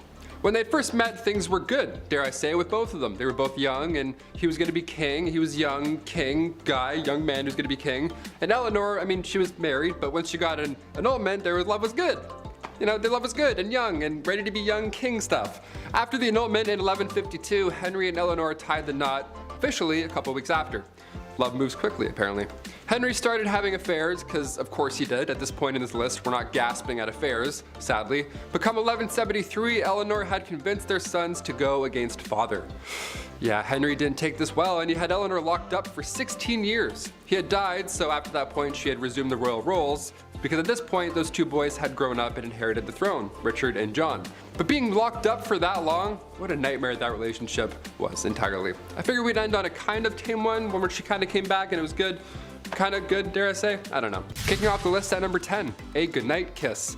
We'll start off funny, okay? History can be funny sometimes, even when it's not meant to be, and it's meant to be completely serious. I can't help but read this information and laugh. Royals were sweating constantly about people trying to take them out, of course. I mentioned Boy Jones on here a few times. That guy stalked the queen over and over for years. Historically, these royals have been on the lookout for enemies, and the way that they prevent these attacks, yeah, sometimes it can be a little funny. Like the kissing sheets, for example. Have you heard about this weird position in the castle? What an odd job this is. A great deal of monarchs hired taste testers to make sure nobody poisoned their ale, which is, pretty lousy job there. Either having a good day or a bad day, no in between. But they also had a guy kiss the king's sheets every day. He just kissed the entire bed. The king size, may I remind you, massive bed. King Henry VIII, this guy hired somebody to literally just go in, get snuggled up, and just make sure the king's bed wasn't poisoned. There's nothing on it that's gonna make the skin go all ouchy. But he would just get in his bed and just go to sleep for a bit. You were required to make the king's bed every morning, of course, and before he gets back in, you gotta get in and kiss that bed, man. You gotta kiss that bed real good. Mwah, mwah, let's go. Mwah. All right, time to clock out for the day. Mwah, one more for good luck. Clothes as well, that was touched. Maybe not kissed, but it was for sure worn and touched. It's so weird. Guys wearing my clothes in my bed. No way, I'd rather get poisoned. Like, yo, take my jeans off. Who is that guy? Get back here. Like, imagine marrying that king and it's like, oh, hang on, before we get snugged in, this guy has to go and kiss your sheets. She's like, ew, what? Why does my sheets smell like breath? Everything smells like breath. Number 9, enemas. We gotta talk about perhaps one of the worst sights to see in the household. Back in the olden days, enemas were the talk of the town. Well, rather, the palace. Like most things in the 1400s, only the rich could afford the enema supplies. Specifically, King Louis XIV. Guy loved enemas. Just big old fan of enemas. It's believed that over the course of his life, Louis XIV received thousands of enemas. Thousands. It's a lot of decimals. Decimals for enemas. In just 1 year, Louis received 212 enemas. Like, guy, that's like 112 too much, I'd say. I don't know. He would always take it a step further, and dare I say, a step fancier, by using almond milk for the enemas. Imagine being married to a guy and he pulls out almond milk and you're like, oh, no, not again. Come on, Louis, please, I just ate. Number 8, no bathing in this house.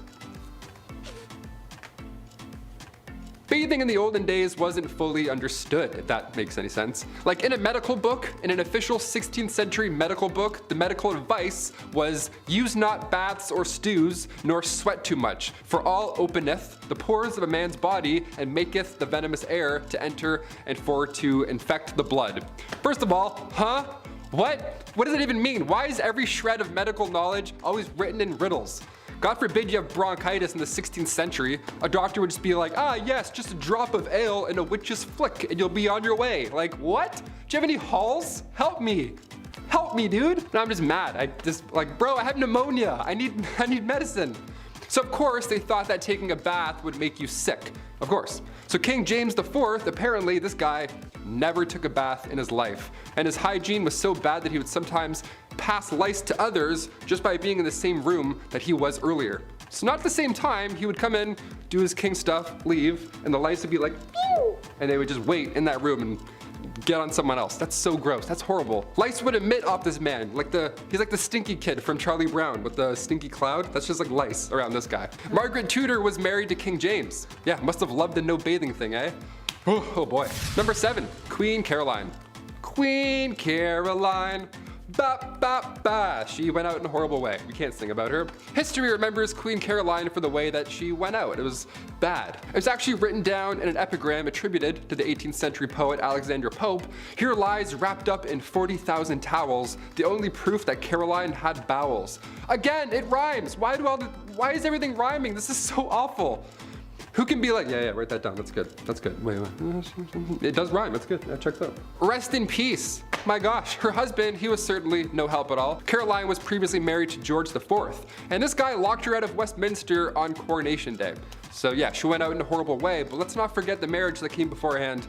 That wasn't pleasant either. Nothing in this guy or this marriage was pleasant. Number 6, Henry VIII. Of course he's back. He had 6 wives and it was pretty much entirely bad for all of them, yeah. It was the late 1400s. Henry took the throne in 1509. This guy was only 17 years old when all of this madness began to unfold. Only days after the execution of Anne, who I mentioned on part 1 of this list, so days after he married his 3rd wife, Jane Seymour. Anne Boleyn and Jane Seymour's mothers were first cousins, so they were close, and during all of this, they of course went head to head more than once. Jane died shortly after giving birth to Edward VI on October 12, 1537. I can't mention King Henry's wives and leave a couple out. This is just a history channel. We have to mention all of them, okay? Number 5, George V. Turned out this guy loved stamps. Maybe a bit too much though, I'd say. It was almost distracting. It was taking up many hours of his day. Like, you know, focus on other things, like say maybe, I don't know, the war. King George V continued to collect stamps during World War I. Everyone's trying to stay alive. George is just in the background like,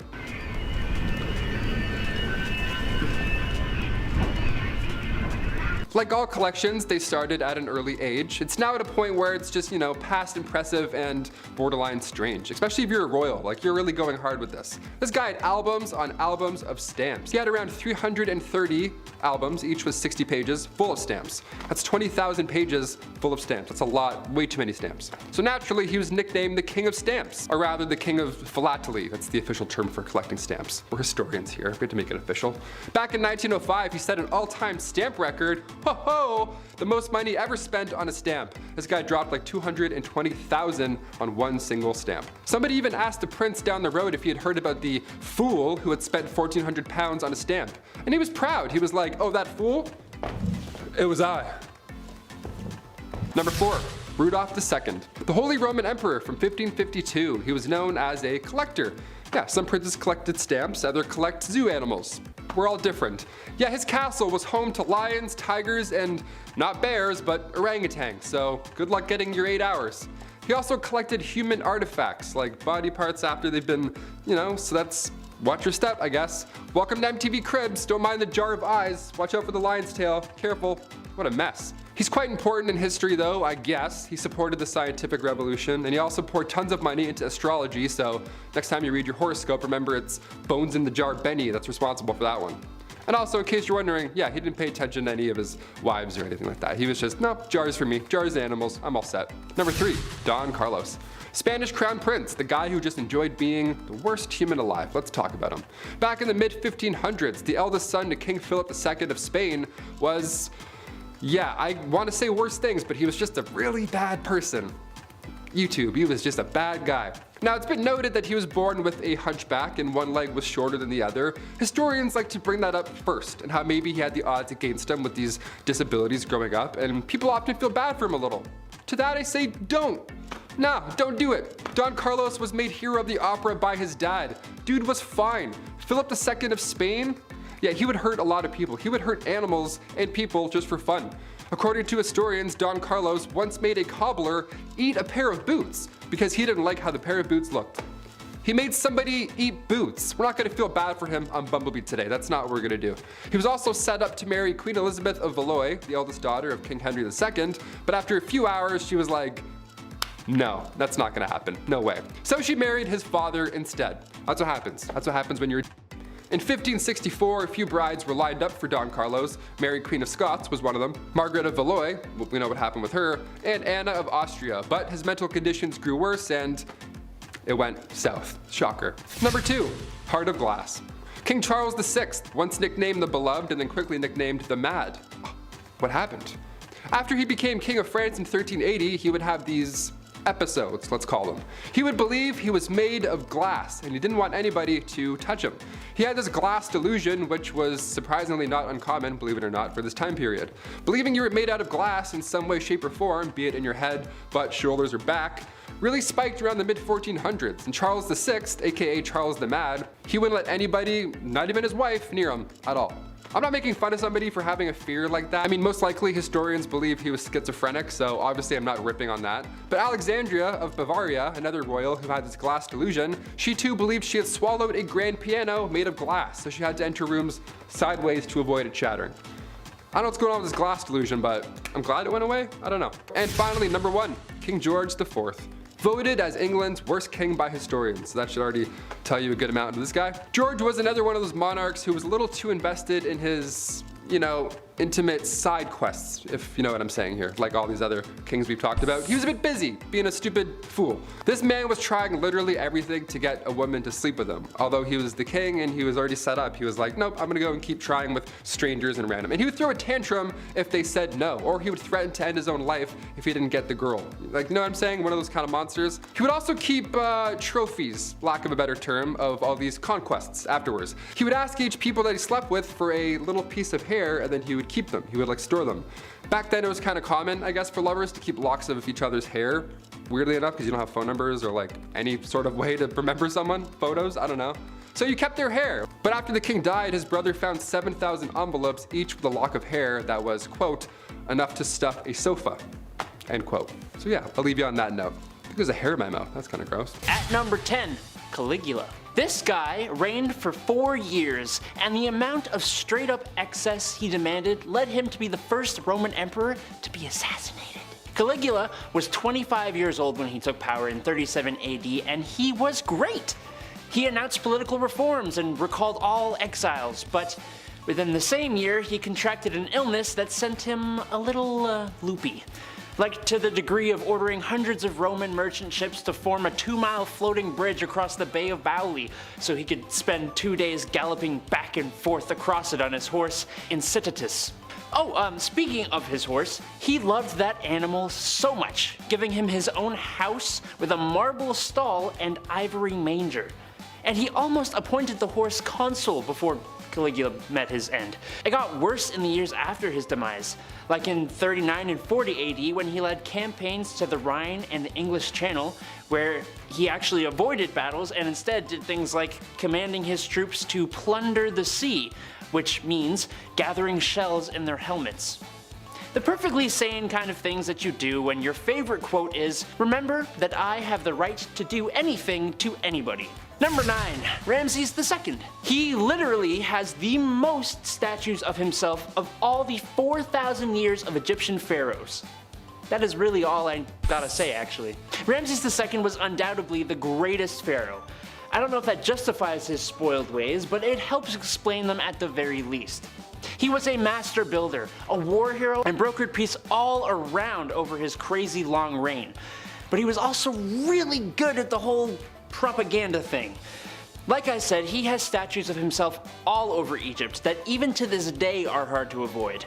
Not to mention all the buildings built in his name, including a whole temple to himself and one to one of his wives, Nefertari. He moved the capital from Thebes to the new capital he created, named, unsurprisingly, Pi Ramses, from which he ruled for 67 years, had literally hundreds of children and dozens of wives. He also, kind of hilariously, renovated statues and temples erected by previous pharaohs with his tag, either to pay respect or, what I'm going to go with, just to say, look at this big statue of some other dude, but always remember, trademarked by Ramses the Great. P.S. I'm awesome. Number 8. William II. Usually being overshadowed by his father William the Conqueror and his successor Henry I, William II wasn't a well-liked king, particularly by the church, because William kept positions for bishops empty so he could take their incomes, which made me laugh when I read it actually. The Archbishop of Canterbury Anselm really had an issue with William, even going into exile until William ceased to live. But this just left the revenues of the Archbishop of Canterbury vacant, making William able to claim those funds as well until the end of his reign. He obviously was not a fan of the church, but his armies definitely were a fan of him. He was great when it came to warfare and was able to pretty much guarantee loyalty by showing it. William didn't have any heirs or wives, which led people to question his preferences, if you know what I mean. He ultimately met his end at the tip of an arrow during a hunting accident, but he was always remembered for being ruthless and giving in to his vices. Number 7. Murad IV. Something about kings being great also goes hand in hand with them being terrible at the same time. 17th Sultan of the Ottoman throne, Murad IV came to power in September 1623 at the age of 11. But since he was so young, the Ottomans were ruled by his mother, Kosum Sultan, and other relatives, who did a pretty horrendous job. As a tween, he walked around the cities dressed as a commoner and would keep a list of those he could benefit from and those he could punish. At 11.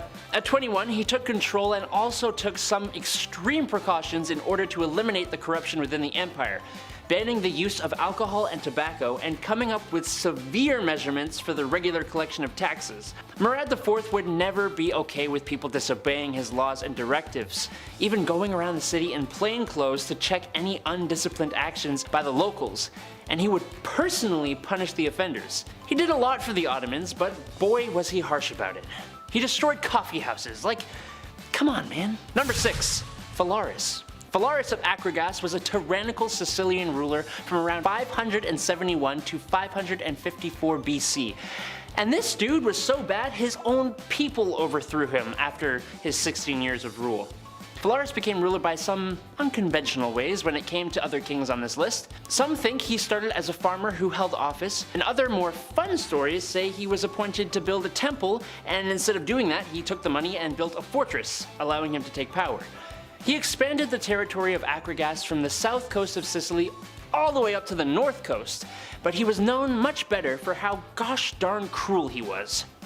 The most famous story would have to be the one of the Brazen Bull. An engineer was hired by Phalaris to create a new device for doing heinous things to his prisoners. The engineer presented him with a bronze bull. There was a door that could be opened to place a prisoner inside, then they would light a fire underneath, heating up the bull and causing the poor soul inside to thrash about and yell, making the bull seem alive. He then used it on the engineer. Thanks to the citizens' revolt though, he got to be the last victim of the bull. Looks like karma's a bull. Number 5. Louis XIV. King of France, the Sun King, the God-given. Ruling from 1638 to 1715, Louis XIV was well known for his love of art, which was apparent in the royal palace of Versailles he created, his love of women for his multiple wives and many more mistresses, and the comparison of himself to God, even taking up the sun as his symbol, being representative of Apollo, the sun god, and the literal reason we're all alive. A good symbol, honestly. The Palace of Versailles was used to host comedies, operas, and tragedies, and spectacular parties. His suite in the palace was made up of 3 apartments all for himself. The palace was big enough to hold his entire court so that none of them could really plot against him without him knowing. It also contained the Hall of Mirrors, which was a 71-meter long room with 357 mirrors around 17 arches opposite the massive windows. Unlike most other kings on this list, Louis XIV was a fantastic ruler. He was an incredibly lavish one though, which equals spoiled in my mind. Number 4. Ivan the Terrible. Ivan Tsar was a great military leader, pretty much setting up the Russian Empire. A great leader with an absolutely terrible temper. His rage-filled outbursts just got worse and worse over the years of his rule from 1530 to 1584. One of these incidents even ending in the stab-filled demise of his own son. He had a special force called the Oprachina who eliminated anybody he felt threatened him, and he led this force to Novgorod in 1572, resulting in the massacre of Novgorod, which gets him a firm place as one of the cruelest of Russian rulers. There is the even more popular story of him making that peculiar-looking castle in Moscow, and then dispatching the man who designed it so no one else could have one. He is one of the most cruel, paranoid, bad-tempered, and greedy rulers in not just Russian history, but history in general. Literally terrible. Number 3. Nero. Another Roman emperor who was effectively insane. Seems to be like a trend. Best known for his spicy parties, political delifings, persecution of Christians, and love for music that led to the rumor that Nero played the fiddle while Rome burned during the Great Fire of 64 AD. Nero first became emperor at 17, and the first little bit of his rule saw him be responsible for the demise of multiple people, including his mother and his newest wife, Poppaea, in a casual outburst of rage. He was quite the artist, singing and performing and encouraging others to take lessons, and he held sport events all the time, even taking part himself. Remember that fire I talked about? Well, some people believe he may have started it himself in order to make a bigger palace.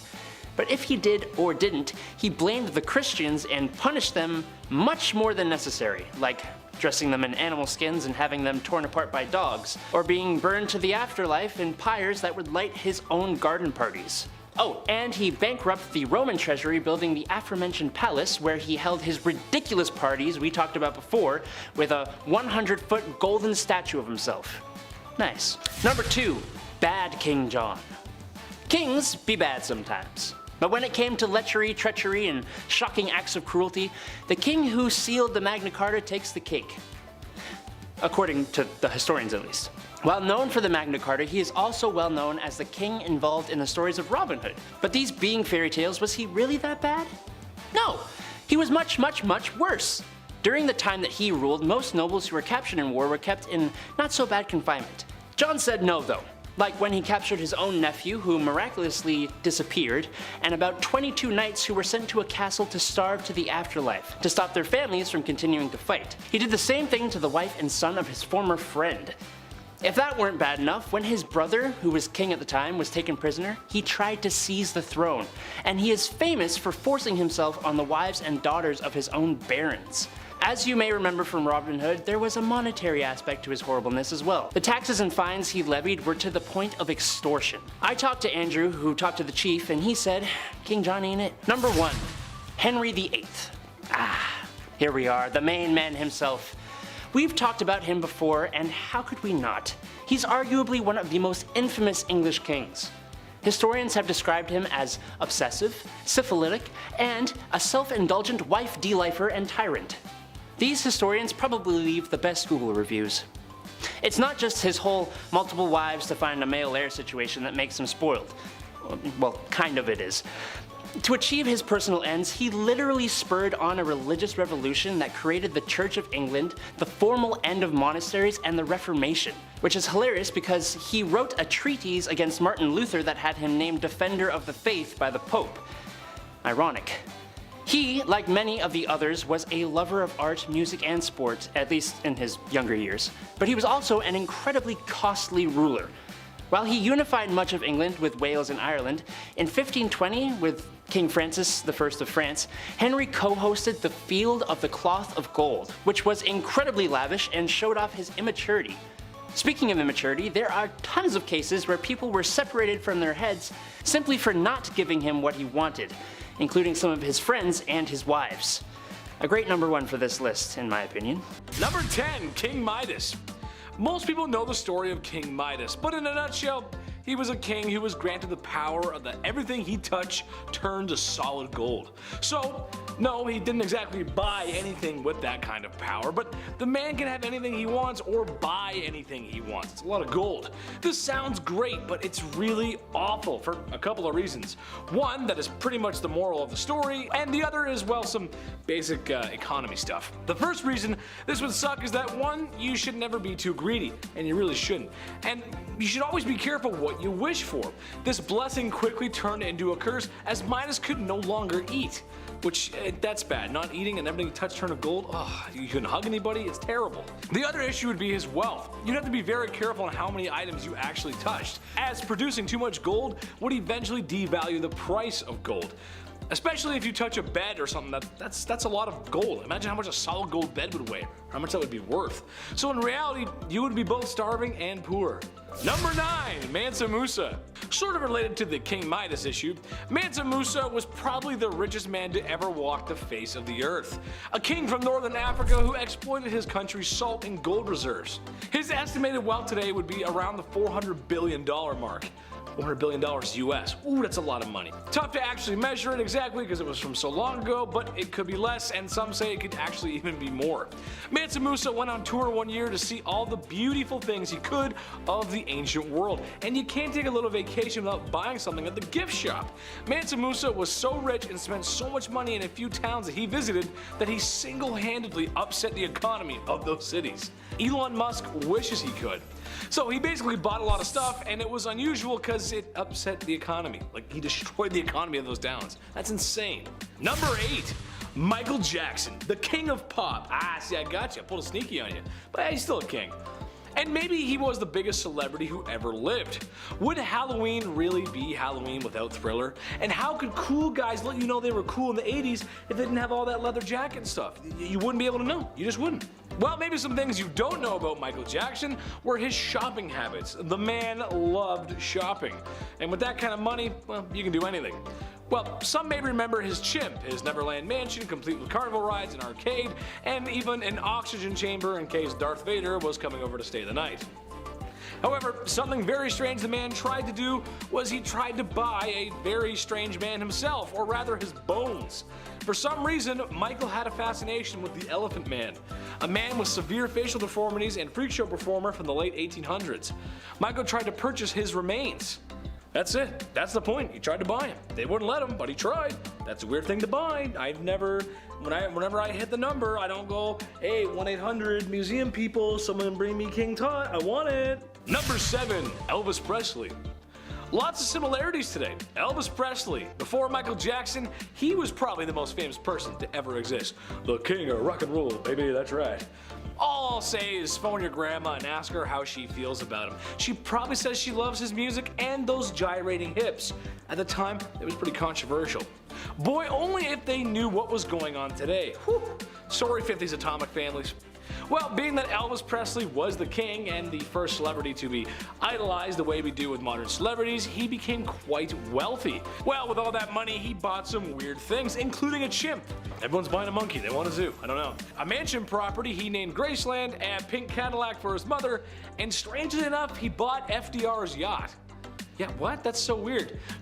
Good president, sure, but does it really have room for a monkey in a pink Cadillac? I don't know. Number 6, French royalty.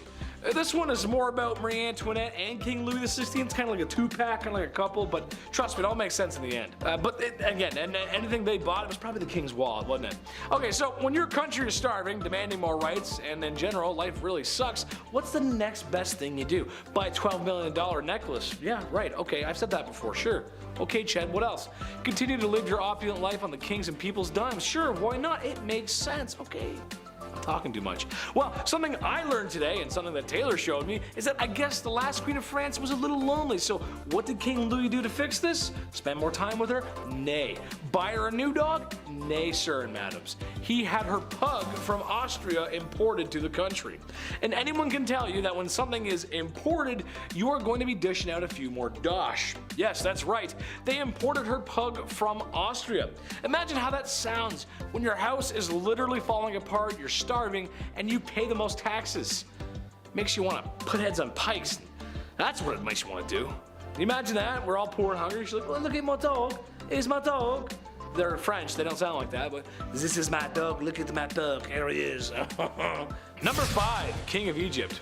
His Majesty Farouk I, by the grace of God, King of Egypt and the Sudan, that was his full title, was disposed during his nation's 1952 revolution and spent the remainder of his days in exile to Italy.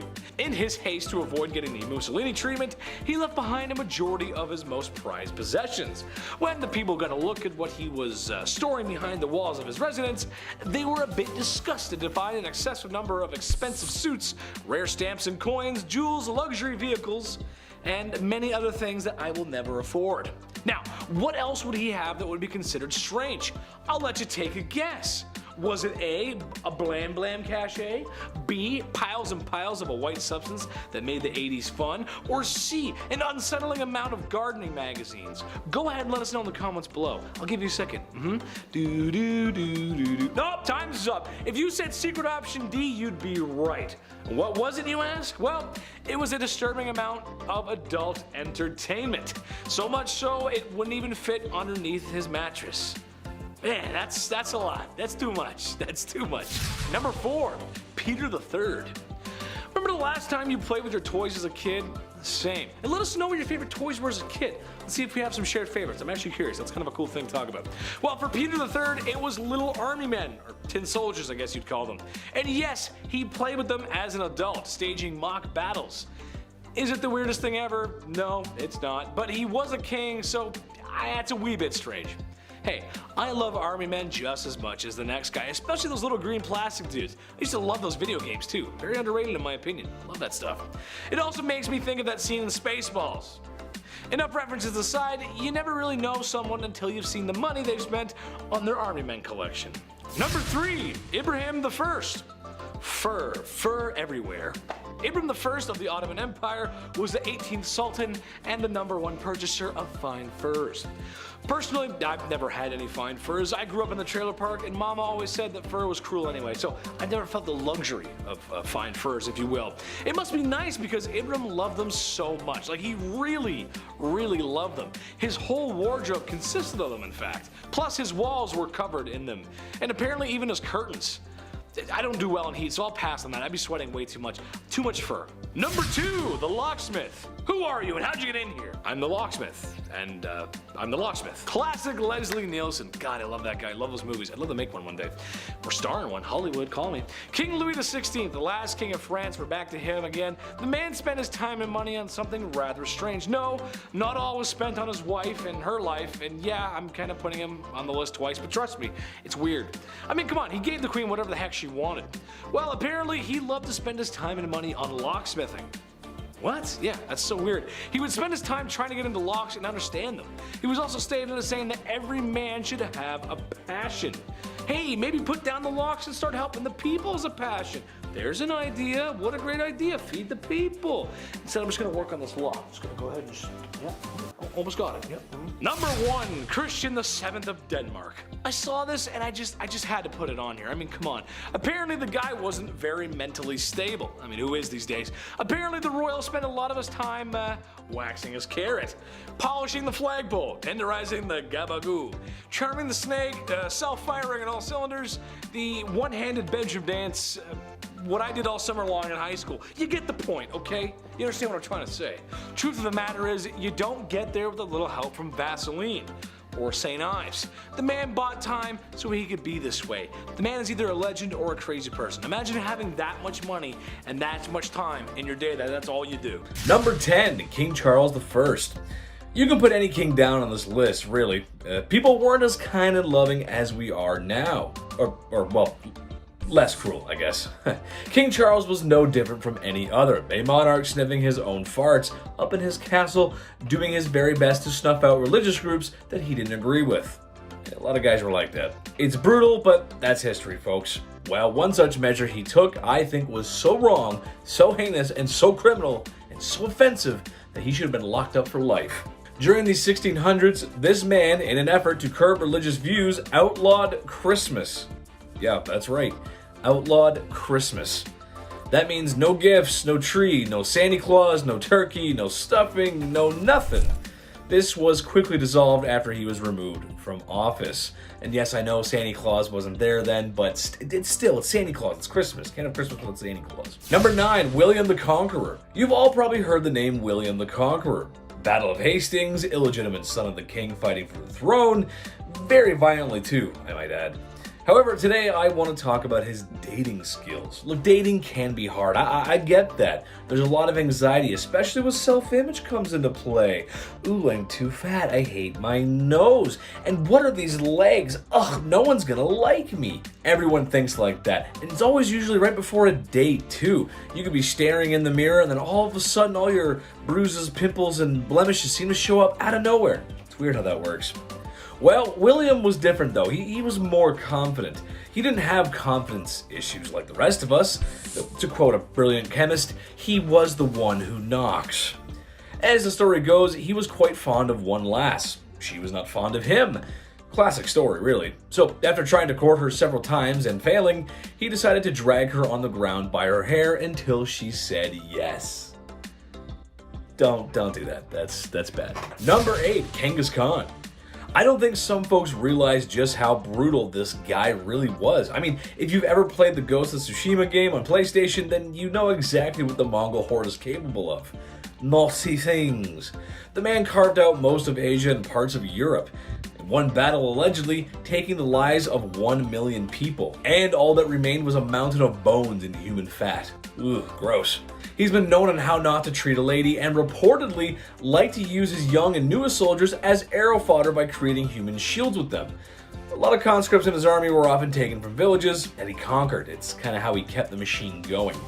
So either fight with me or that's picture wrap for you. What a nice guy. What a swell nice guy. Jeez. Number 7, Galizio Maria Sforza. This guy was just bad. Like all bad. Not like Deadpool where he does some bad stuff for good reasons, anti-hero kind of guy. This guy's just straight bad, straight evil. In one story of the Disturbed King, he had a rival's hands chopped off. No more tennis matches. He left prisoners in hanging cages and even had a priest that made a prediction about him that he didn't find all too flattering in prison with little food and water.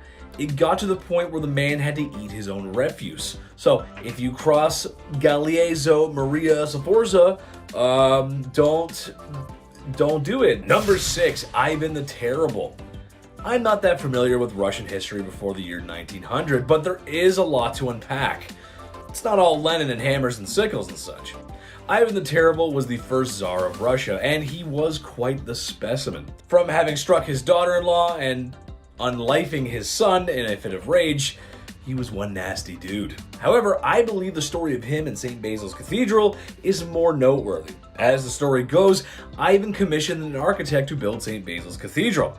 If you've ever seen it, you know how gorgeous it is. All the onion palace buildings and whatnot, you know what I'm talking about. Ivan was so impressed with the architect's work that he had his eyes gouged out so that no one could ever build another structure or gaze upon another structure as magnificent as the cathedral. That's hardcore, dude. That's pretty hardcore. So if you do a bad job, he probably would have got rid of you, and if you do a good job, he'll still get rid of you. Number 5, Ferdinand I of Naples. This one is so strange, I can't even. I have to mention. I cannot not say it. In a nutshell, Ferdinand looked normal, just your average European king. I mean, what could be wrong about this guy, right? He looks pretty normal. Well, the guy was basically Buffalo Bill. Ferdinand liked to keep his enemies close, taken after a little bit of Michael Corleone. However, so close that oftentimes dinner guests would mysteriously disappear and end up not breathing. Afterwards, they would be mummified and pickled and dressed as if they were still alive. He would then invite more guests over for dinner to show them what could happen if they crossed him. He would open the doors and show them a sick dinner-esque area play thing of people dressed up, and that's what bad people do. That's what Buffalo Bill would do. That's gross. We don't like that. Number 4, Henry VIII. Are you even surprised he's on this list? I mean, come on, it's Henry VIII. But I support all healthy marriages, and I support healthy divorces. Sometimes things just don't work out, but that doesn't mean you have to go all Johnny Depp on the situation. There's better ways to work things out. Well, in Henry's case, it may not be televised on national TV, or global TV in this case. It was more like Edward Scissorhands, if you will. Henry VIII is famous for dealing with his wives. When the church would not grant him the divorce he so wished for, he removed his wife's head from her body. And then he remarried and divorced another, and then another one lost her head and then divorced another, and then finally he passed away and the wife lived on. It makes sense, sure, that's... All I'm saying is the man went a little too far, that's all I'm saying, just a little bit. Number 3, John, King of England. This is the dude who wrote the Magna Carta, which for legal students everywhere is like Planet Krypton. It's where it all starts. The whole Superman, the law, everything. It's the basis of everything. Besides Hammurabi's Code, of course. Well, it's not like he signed it very enthusiastically, and the man really wasn't the nicest. He's also known for taking 22 of his most noble knights and throwing them away in a dungeon until they starved and didn't wake up for, well, no breakfast. He betrayed his brother Richard the Lionheart, the very famous Richard the Lionheart, who also wasn't very nice either, and is suspected of being the mastermind behind the delifing of his nephew. Ooh, talk about family scandal. Number 2, Napoleon Bonaparte. I know, hear me out though. The story of France and Napoleon is one for the history books. I mean, really, it's so strange. Imagine a country that violently overthrows its king and queen, and then while in the middle of that, which could be described as the worst political strife in history, you then go to war, which, if you know how it's not a good idea. You're probably gonna lose. Except Napoleon didn't lose. Napoleon took France to war like 5 times within a short time period and won most of them. It's pretty good. Well, good for winning, not good for the people that didn't make it. That's when he declared himself Emperor of France and kind of lost his way, which it's stupid because it defeated the whole purpose and point of the revolution and the democracy that the people were so fighting for. Eventually, the international community caught up with him and banned him to an island twice. Because he came back and said, I'm back, and then, no, back to the island. Go back, you're going back. Number 1, Elvis Presley. Look, I know, it's Elvis, but he's the king of rock and roll, man. You can't go wrong with Elvis. Plus, it kind of works too, because I think people have a really good image of him, but he actually wasn't. You'll see. He is the king of rock and roll, to be fair, and he's more famous than any king on this list, actually. But the king of rock and roll isn't so squeaky clean, and certainly not a stranger to crime and scandal. At some points in his career, you could find him excessive drinking and using illicit substances, if you will. He might have had to put on those jailhouse rocking denims, well, for real.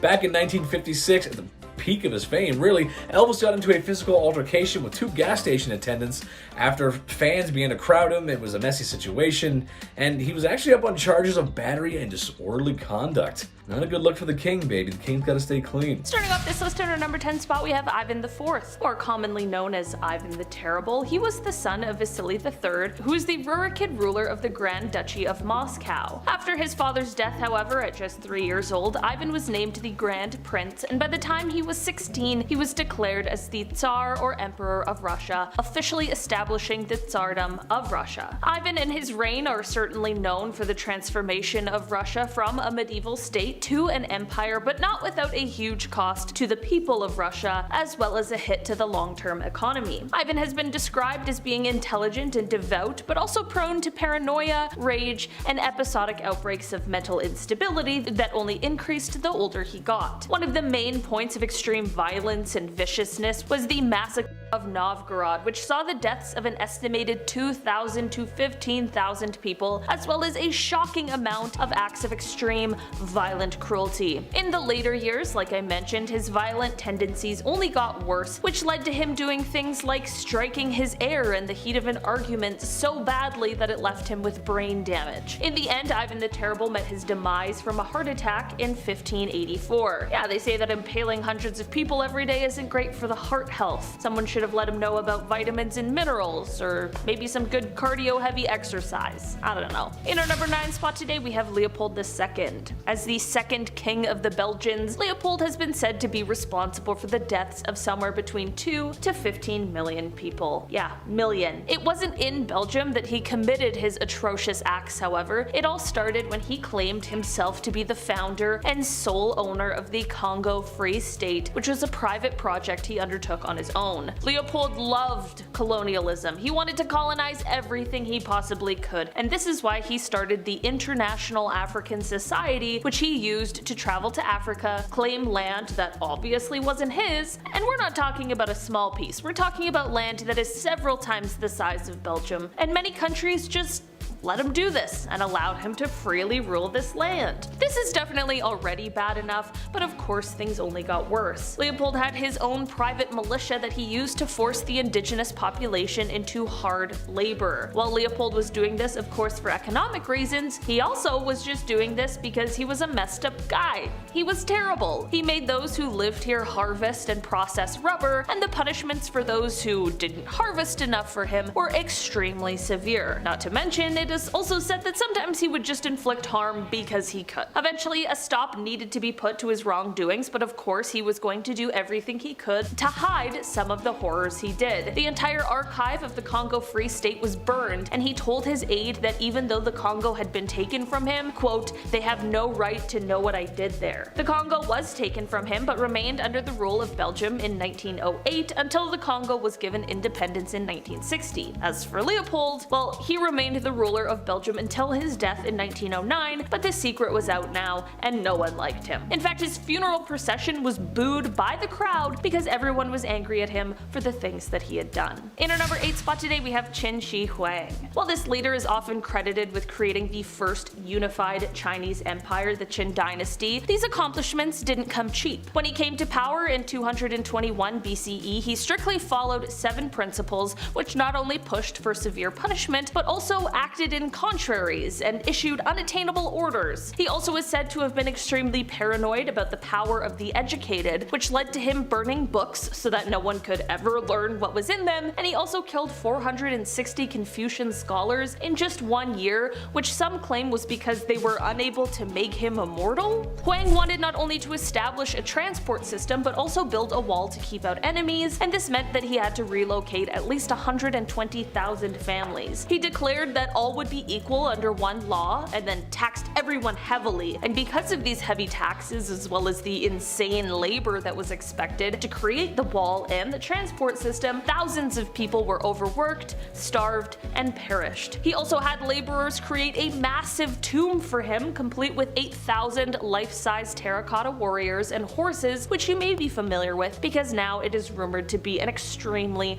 haunted place. I mean, an evil ruler's resting place? Yeah, of course it's haunted. In our number 7 spot today, we have Don Carlos. I'll be honest, this little troublemaker never made it to the title of king, but he sure was a little too close for comfort when you hear about the kind of things he was doing. Carlos was the Prince of Asturias during the mid-1500s, as he was the eldest son of King Philip II of Spain. It is said that Carlos may have had some troubles right from birth, which many believe could be due to the inbreeding that was common in the family at the time. Descriptions of his behaviors, though, are far worse than what anyone could have expected. It is said that Carlos did horrible things like hurting or taking the lives of animals just for fun. I mean, nowadays we call that a huge warning sign for potential killers. Back then they just chalked it up to boys being boys. It is even said that at one point he purposefully blinded all of the horses in the royal stable. Red flags, they were abundant. Soon, of course, his cruelties would extend to humans, with people claiming that one time he chose to whip a servant girl for no reason other than because he could. And apparently one time he made a shoemaker eat a pair of shoes that he had made the prince that he didn't like. He was just a little twerp. Carlos was set up by his family to marry the eldest daughter of King Henry II, but after a few hours with the man, she decided there's no way in hell. Like, he was so bad, she would rather marry his dad, which she did in 1560. In the end, Carlos was found to be plotting to take out his own father, which landed him in prison in solitary confinement, where he passed away 6 months later. In our number 6 spot today, we have King Charles VI.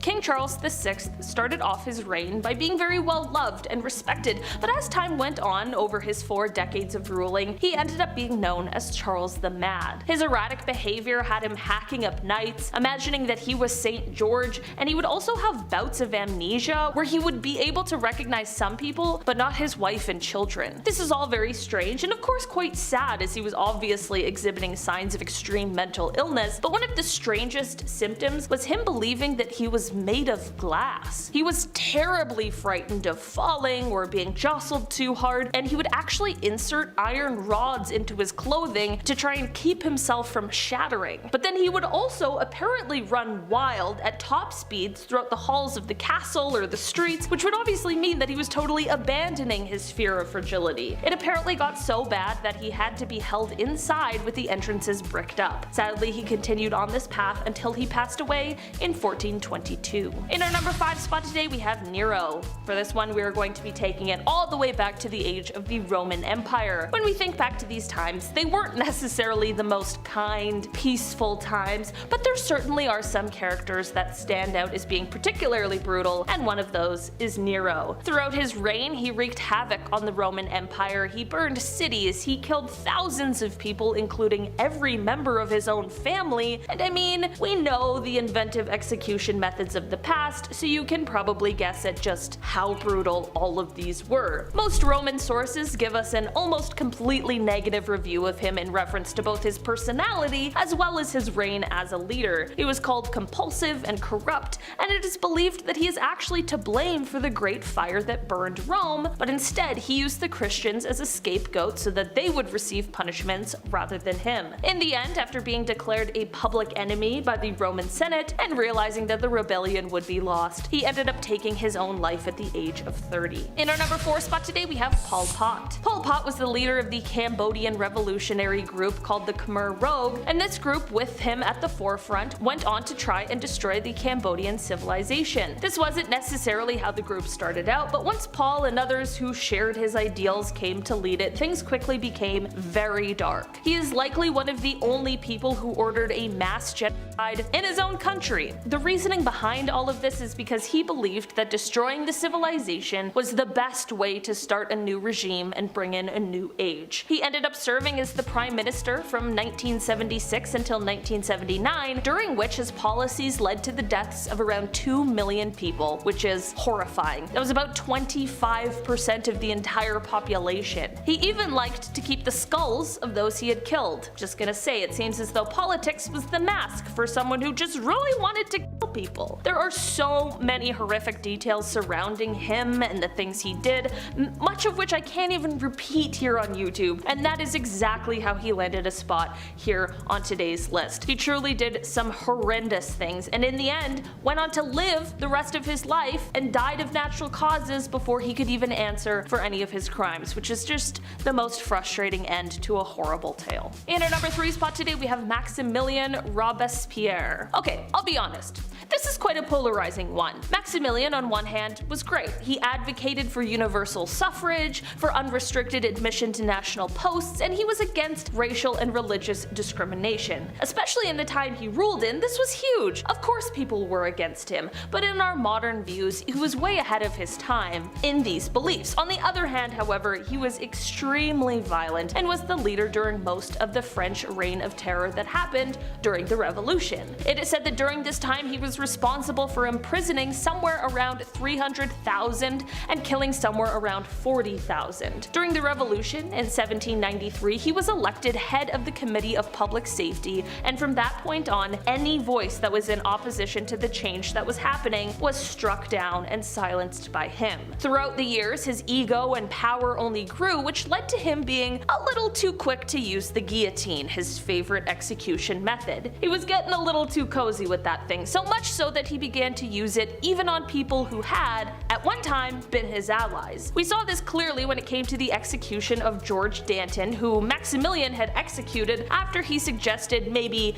chilling out on the whole reign of terror thing. In the end, people caught on to this tendency for violence and horrible punishments, which definitely lost some of his public support, and this was only exacerbated when it was realized that he now had beliefs that directly contradicted those he had earlier, like when he tried to create a national religion called the Cult of the Supreme Being. By the time 1794 came around, he was overthrown, and later that year he found himself being executed by You guessed it, the guillotine. Not good, no thanks. In our number 2 spot today we have Vlad Tepes. Often referred to as Vlad the Impaler, he was the ruler of Wallachia 3 times between 1448 until his death in 1476. He is often regarded as one of the most important rulers in Wallachian history, and to many he is a hero, and this is not to disregard that. But you don't get a nickname like the Impaler by being a passive, peaceful guy. Vlad was known for his brutality and his love of impaling people, but it is also said that everyone's favorite vampire, Dracula, was modeled after him. This is because it is rumored that Vlad liked to dip his bread in the blood of his enemies before eating it. I prefer a little olive oil and balsamic vinegar with mine, but hey, to each his own, I guess. Vlad is known for his intimidation tactics, which included having bodies of those he had killed lined up outside of the city so that any enemies approaching would know what fate they had coming. Like I mentioned before, many regard Vlad as a hero. I mean, it is abundantly clear that he fought as hard as he could to protect Romania and Bulgaria from the Ottomans, but that doesn't mean that the horrific things he did have been forgotten either. Vlad definitely left quite the legacy behind when he was killed in 1476. In our number 1 spot today we have Joseph Stalin. Stalin was a Georgian revolutionary and Soviet political leader who governed the Soviet Union from 1922 until his death in 1953. Despite the fact that he started his time governing the country as a part of a collective leadership, by the 1930s he had consolidated all of the power and went on to begin acting as the Soviet Union's dictator. During his reign, Stalin was responsible for the deaths of over 60 million people, 20 million of them being his own. Apparently the math works out to about 40,000 people per week, which is just unbelievable. For almost 30 years he reigned the Soviet Union with terror and violence. I mean, his decisions led to a famine that killed millions of people. Also, the lives he took weren't just of his enemies. I mean, how could one person have 60 million enemies? He would take the lives of families of people he liked. He just took too many lives, was too paranoid, and while he was powerful and smart, he could also be an absolute monster. This is all perfectly summed up when he said, quote, "One death is a tragedy, a million deaths is simply a statistic." In at number 10 is Ludwig II. Ludwig operated as the King of Bavaria from 1845 to 1886. He was an opera fan, builder of dream palaces, spendthrift, deposed monarch, and likely the victim of a coup. So, Ludwig was an enthusiastic consumer of art, so when he was appointed to the throne at just 18, he exploits his status for entertainment. He funds his hero, the composer Richard Wagner, on some of the era's most renowned operas. He also built Neuschwanstein? I can't say it properly to save my life, but it's a fairy tale palace on a hilltop. All this lavish expenditure was causing more and more debt in the empire, and so higher taxes. It caused in 1886 conspirators to file a false medical document declaring Ludwig insane and unfit to rule. He may have spent an insane amount of money, but he himself wasn't. So, irregardless, that next morning, Ludwig and his personal physician are found floating dead in a Bavarian lake with no indication as to what had happened to him. One of Ludwig's most famous statements had been, "I wish to remain an eternal enigma to myself and others." Well, goal achieved. Number 9 is Henry V. Can't talk crazy without bringing up this guy. He's famous for his rinse and repeat style of having wives. As you may know, first he gets a wife, then he gets tired of her and is annoyed she can't have his male heir, so he obtains a side piece. So now you get rid of the initial wife, usually through and then marry the side piece. Repeat. He did this numerous times. Henry also slept with just about anyone he could find, including his second wife's sister, and he may have fathered 2 of her kids. Ugh. And Henry is recorded to have a minimum of 12 mistresses outside his 6 wives, but there is potential for more. When Henry takes up wife number 1's lady-in-waiting, Anne Boleyn, he had actually subverted the entire religion that they were a part of in order to divorce his initial wife Catherine and marry this mistress, effectively establishing a new church in which he became the head and changing the course of history. The huge scandal came not so much from that, but because in 1536 Anne was accused of adultery with 5 men, one her own brother, and plotting the king's assassination, which was a sensational news story at the time. Number 8 is the Christian IV of Denmark. Even when he first took the throne in 1766, people were already convinced he was crazy. This brat threw food at dinner guests and picked fights, but rich people can be real jerks, so it wasn't until at some point when Christian discovered a newfound interest in his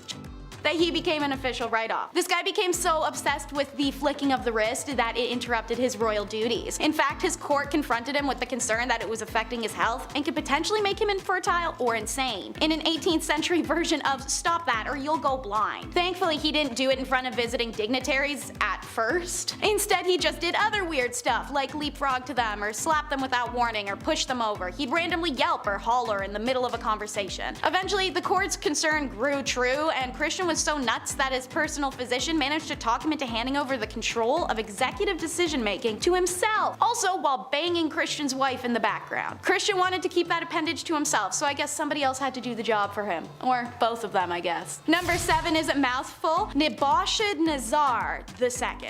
One of the greatest Babylonian kings, who I'll be calling Neb for my own sake, won battles against Egypt and Assyrians in his quest to make Babylonia the most powerful city-state. He gained control of trade in Mesopotamia from Syrian and Palestinians. He was powerful and tactical, and for 7 years he wandered open fields convinced he was an ox. This tale of insanity is documented in the Bible. According to Daniel 4:25, Neb had a disturbing dream in which his interpreter told him it meant, "You will be driven away from people and will live with the wild animals. You will eat grass like the ox and be drenched in the dew of the heavens." This prophecy fulfilled itself 12 months later when Neb fled from civilization suddenly. It's quoted, "He began eating grass like an ox. He became wet from dew. His hair grew long like feathers of an eagle, and his nails grew long like claws of a bird." Then at the end of that time, which was 7 years as mentioned, he says, "I am I'm Neb. I looked up toward the heaven and I was right in my mind again." Ironically, there's actually a medical term for this. Boanthropy is a psychological disorder where a sufferer believes they are a cow or ox, so I guess this happened enough times for a term. Number 6 is a wacky dude, Ibrahim of the Ottoman Empire. Ibrahim's scandals are more ridiculous than empire crumbling. He was known for a deep, passionate love of plus-size women. Not in a "I like 'em thick" kind of way, but Ibrahim's juices started flowing for obese women. So this sultan had his agents track down the largest woman in the entire Ottoman Empire, said to have weighed about 280 to 300 pounds. The sultan was so delighted by her, he gave her a high government salary and the title of governor of Damascus. Also the cute nickname Sekepere, which translated means a piece of sugar. Ibrahim wasn't even fully right in his mind before taking the throne. In the Ottoman Empire, it was normal for sultans to slaughter their entire family to ensure there are no corruption or attempts for the throne. Ibrahim's older brother actually let him live because he seemed so mentally ill, even as a prepubescent, to ever even be a threat to the throne. Which, by the way, Ibrahim only ever got because his brother died prematurely without heirs. So after drowning 280 concubines for having another man touch them and feeding tons of gold coins to fish in his palace pool and some other weird stuff, his reign was cut short when a coup led by the Ottomans' highest religious leader, as well as his 6-year-old son, had him strangled. Number 5 is the Zhengde Emperor of China. He is remembered as a notorious leader of the Ming Dynasty for both his wild behavior and his cruelty. His biggest scandal surrounded the poor decision to leave senior eunuch Liu Jin in charge of the state's affairs. This causes unseemly taxes and poverty and unnecessary acts of aggressions, things the general public, tend to hate. The two finally fell out after 2 years, and Liu was sentenced to slow slicing, a particularly graphic, drawn-out, torturous death I don't recommend you look into without a strong stomach. Oh, and on top of that, he would waste the resources of his kingdom to play pretend. He would take the faux role of a general and went on raiding parties that were all dressed in silk. He even invented an imaginary best friend / alter ego named Zhu Shu. To the exasperation of the Chinese government, he actually made them address this imaginary friend or watched as he ordered it on pointless raiding missions. Ironically, it's rumored sometimes he'd even put on a wig to represent his own alter ego and have the courts address him as Zhu Shu. Eventually, Zhengde the emperor unexpectedly dies at the age of 29, shortly after he drunkenly fell off of a boat and contracted some fatal disease in the Yellow River. Number 4, we can't talk scandal without Caligula. The emperor of Rome, he was born in 12 AD and lived to 41 AD. Caligula spent his time on the throne building lavish projects, exercising his sadism and brutality, and exhibiting eccentric behavior at any chance. Also cheating. So much cheating on his wife. Well, wives. 4 wives. Caligula sucked at settling down, and his proclivity for both both genders apparently made it no easier. He was known to seduce senators' wives right in front of them, bring home working girls, and engage in affairs with theater acts, specifically a dude named Menster. He also happened to love banging his sister. These did not win him public favor. Caligula is said to have banned the mention of goats in his presence due to his hairy appearance, and also practiced facial contortions to make himself be terrifying to his subjects. He was obsessed with his horse, building an entire castle and attempting to appoint the steed to the high office of consul, and he once even had his army construct a 2-mile floating bridge just so it could gallop along it. After 5 years of this, his own army kills him. His unforgivable mistake was to jeopardize Rome's military reputation by declaring a sort of surreal war on the sea, ordering his soldiers to wade in, slash at the waves with their swords and spears, and carry chests full of seashells away as spoils of a victory over the god Neptune. Number 3 is Emperor Zhejiang of China. He's actually the cousin of the previously mentioned Zhengde Emperor, a family that scandals together stays together. And man, did this guy have some ideas. From dabbling in Taoism, he became obsessed with the legendary elixir of immortality and believed that collecting the menstrual blood of female virgins and using it to make a substance called red lead would give him powers that would enable him to live forever. Over 20 of these poor concubines were held directly for this purpose, as well as for his exploitations. They were only fed mulberry leaves and rainwater to keep them pure and faced harsh living situations. In 1542, 16 of these concubines emotionally broke and planned a coup. They were seconds from success had one of the conspirators not panicked and backed out, running to snitch to the empress. The emperor was unconscious for over 24 hours, and so the empress decided to deal out the punishments on her own and gave the 16 girls the terrible death sentence of slow slicing. Also, their family members beheaded and others taken into forced servitude. One of the concubines she'd sentenced, however, was the emperor's favorite, so when a fire broke out a couple years later in their temple, he actually let his wife perish in order she not be saved. Apparently, she'd always been too old for his perverted taste. The emperor died in 1567 at the age of 59. It's been widely speculated he succumbed to the toxic mercury contained in the elixirs of immortality that he had been ingesting over his lifetime. Number 2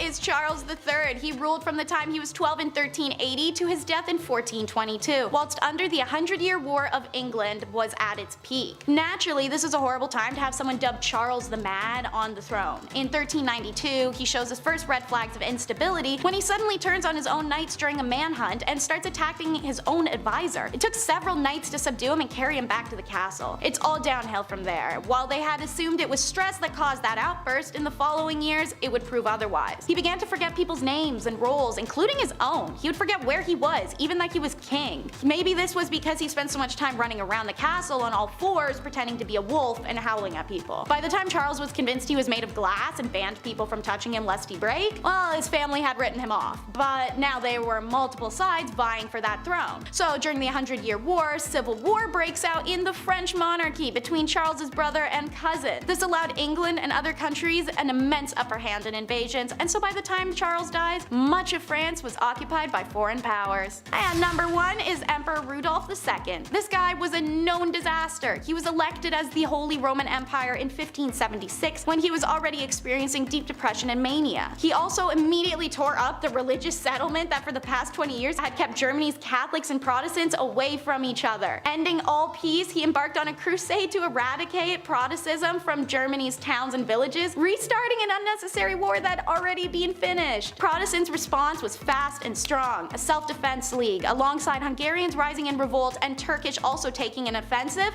Rudolph ran his up to Prague Castle and hid, refusing to speak to anyone. This scandal has the Habsburgs replace Rudolph with his brother Matthias, who undoes all the damage by restoring religious peace to Germany and signing treaties with the Turkish and Hungarians. Rudolph has a tantrum over this and starts the Turkish War again. So the Bohemians appeal to Matthias again for help, and in 1611 Rudolph was forced to hand power over to his brother once and for all. He died a year later, only after laying the foundation for the disastrous 30 years of war that would tear Europe apart within 6 years of his death. We're gonna start with the classic, Who's My Mummy? Around the year 1341 BC, a royal child is born by the name of Tut-Mahaten, the living image of Aten. Sometime after Dad's death, Tut rebrands to Tut-Mahan. This is because his dad is the legendary dumbass Akhenaten, who tries to force monotheism. Anyways, some scholars believe that Tut's mom was Ak's principal wife, Nefertiti, but others believe his mother was the secondary wife named Kia. But with either theory running run into the issue that it's not entirely certain that Ak was even Tut's father.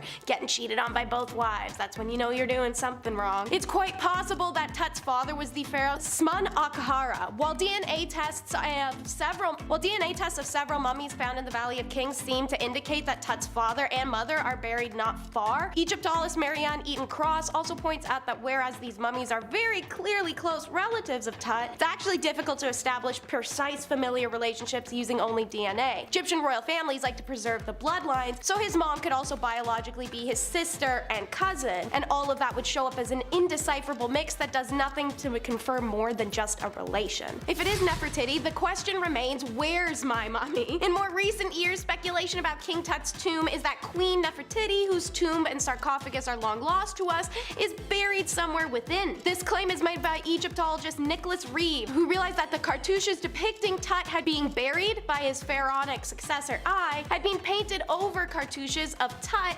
burying Nefertiti. Reeve said close inspection of Ai's cartouches revealed clear underlying traces of an earlier name, that of Tut. In its original version, this scene had shown Tut performing the funerary rite over the tomb's original owner, his immediate predecessor Nefertiti. The new evidence, specifically the north and east walls of the treasury being man-made structure whilst everything else is cut stone, does support the theory that Tut's tomb is only an outer section of a much larger tomb prepared for and still occupied by Nefertiti, whose own independent sequence of funerary chambers lies beyond. It would also add context as to why the king had such a small, oddly shaped burial chamber. But if someone does lay beyond those walls and it's not Nefertiti, then knock knock, who's there? Few scholars share Reeve's optimism that any new chambers contain Nefertiti's tomb. There's something about her specifically that fills archaeologists with dread and defeat, like she's the popular hot girl at school who would never look at them. The desire to find her mummy is potent, as it would be a tremendous discovery and greatly contribute to the study of ancient Egypt. Frank Raheel of the University of Zurich compiled a list of other royal relatives that he felt could be interred there, including Tut's older sister, Mary Hatton, his possible mother Kia, and of course Smenkahera. There is a belief, however, that if it is Smen, while Nefertiti died, Tut had her interred with him. Possibly because, as mentioned, the dude could be his dad, but also maybe Tut knew his mom loved this guy more than Ak. I don't know, I don't got time for ancient Egyptian Kardashian drama right now. All I'm saying is Tut could have cracked that tomb open, buried Nefertiti, closed it back up, and when he died he got buried in the frontmost room. But to appeal to my ancient alien theorists,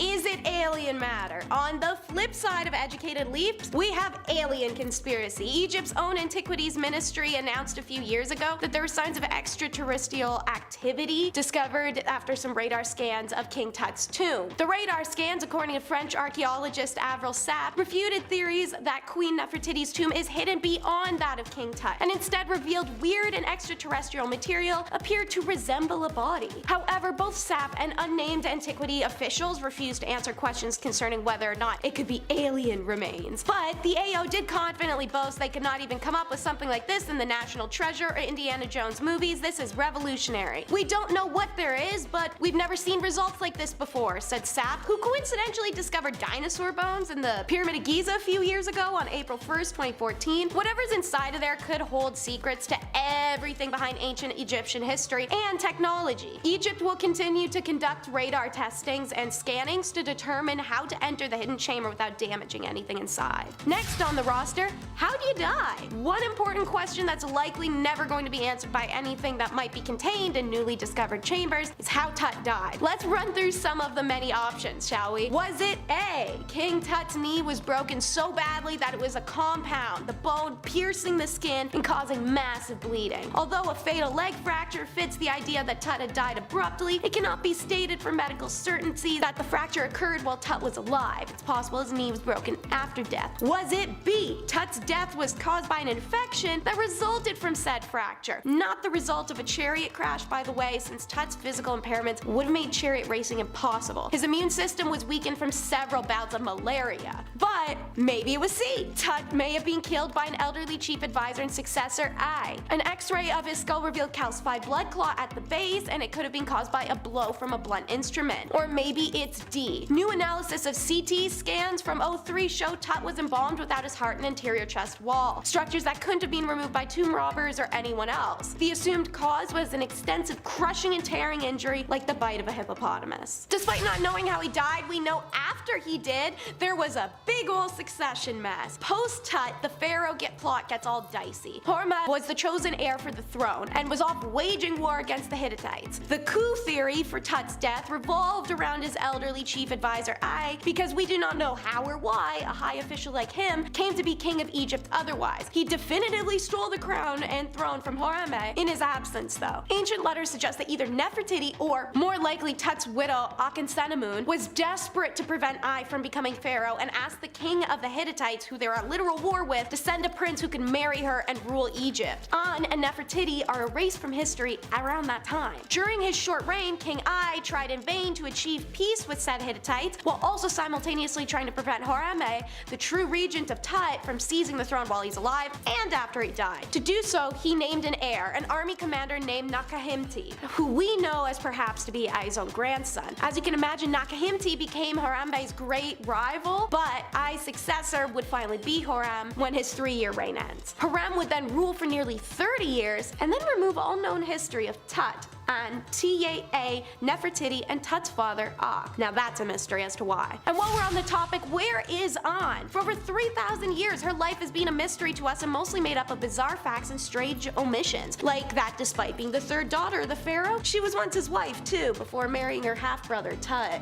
When Tut died, the corrupt priests chose an heir, General Hormuzd, known lunatic. Anne was terrified and realized the kingdom was being lost to corruption and secret societies. She potentially writes to the King Hittites during their time of war as mentioned, offering herself and the throne of Egypt to one of his sons. The prince in specific was Zanzania, and he set out for Egypt and is killed before he arrives. Historians believe this was Hormuz's doing. Anne is forced to marry Ai so he can steadfastly secure his place on the throne, and then like that, she vanishes from history, an absence that some historians say signal her death. But it isn't the only time that has fragmented her story. An's role of ancient Egypt's most contentious period was lost deliberately, excised from the annals of history by the new dynasty that rose to power just decades later. DNA testing, she may have been one of the female mummies found in Key V21, but for now, she remains shrouded in mystery. The story of the Cobra and Canary is next. Howard Carter, self-taught archaeologist, plunderer, thief, and is responsible for the discovery and opening of King Tut's tomb. Prior to said opening, he had bought a golden canary, hoping its chatter and song would cheer up his empty house. When he first brought it home, one of his housemates tells Carter, "It's a bird of gold that will bring luck. This year we will find a tomb full of gold." Well, howdy doody, either that bird summoned gold or the maid is a fortune teller. Within a week of purchasing the canary, Carter discovers Tut's tomb. And before knowing whose tomb they had found, the workers nicknamed it the Tomb of the Golden Bird, a bird that becomes an omen of what's to come. During the recent excavations which led to the discovery of the tomb of Tutankhamun, Mr. Howard Carter had in his house a canary which daily regaled him with its happy song. On the day, however, on which the entrance to the tomb was laid bare, a cobra entered the house, pounced on the bird, and swallowed it. Now, cobras are rare in Egypt and seldom seen in winter, but in ancient times they were regarded as symbol of royalty, and each pharaoh wore the symbol upon his forehead as though to signify his power to strike and sting his enemies. And obviously this segues us to the classic mystery of the mummy's curse. I'm of the opinion anyone who pillages or destroys history deserves to have a curse, so Howard Carter and company, please continue rolling in your graves, bud. You earned this. So, George Herbert funded the excavation and died from blood poisoning days later. Legend has it, when the Lord Carnarvon died, all the lights in his house and in Cairo, Egypt mysteriously went out. Howard Carter gave a mummified hand wearing a bracelet inscribed saying, "Cursed he be who moves my body," to his friend Bruce Ingham as a gift. Ingham, that man did not like you. His house burned to the ground not long after, and when he tried to rebuild, it was hit by a flood. George J. Gould dies after one visit. Aubrey Herbert dies of gum rot. Hugh Evelyn White takes his own life, but not before writing in blood, "I have succumbed to the curse which forces me to disappear." Aaron Ember and his whole family dies, and Richard Bethel is suffocated by apparently the Satanist Aleister Crowley of all people. Archibald Douglas Richard died 3 days after X-raying Tut, and then James Henry Breasted dies on his next Egypt trip. Mystery, or what do you think? And last on our list is the alien jewel. The amazing story began 77 years after Carter's discovery, when an Italian geologist noticed something odd about the yellow-green scarab in the pectoral center. The subsequent tests proved that the lump of glass was older than any Egyptian society, a lot older, in fact. Experts trace this scarab back to the Great Sand Sea, 500 miles southwest of Cairo, in which there are known to be huge lumps of glass poking out of the dunes. The general opinion is that a meteor hit the desert hundreds of thousands of years ago, heating the sand enough to create glass. To give you the idea of the magnitude that is supposed impact, the first A/B testing done created a thin frost-like layer of glass in the New Mexico desert. Meanwhile, chunks of glass the size of literal human heads can be picked up from the Great Sand Sea to this day. That means this meteor hit with an impact that we humans can't recreate on a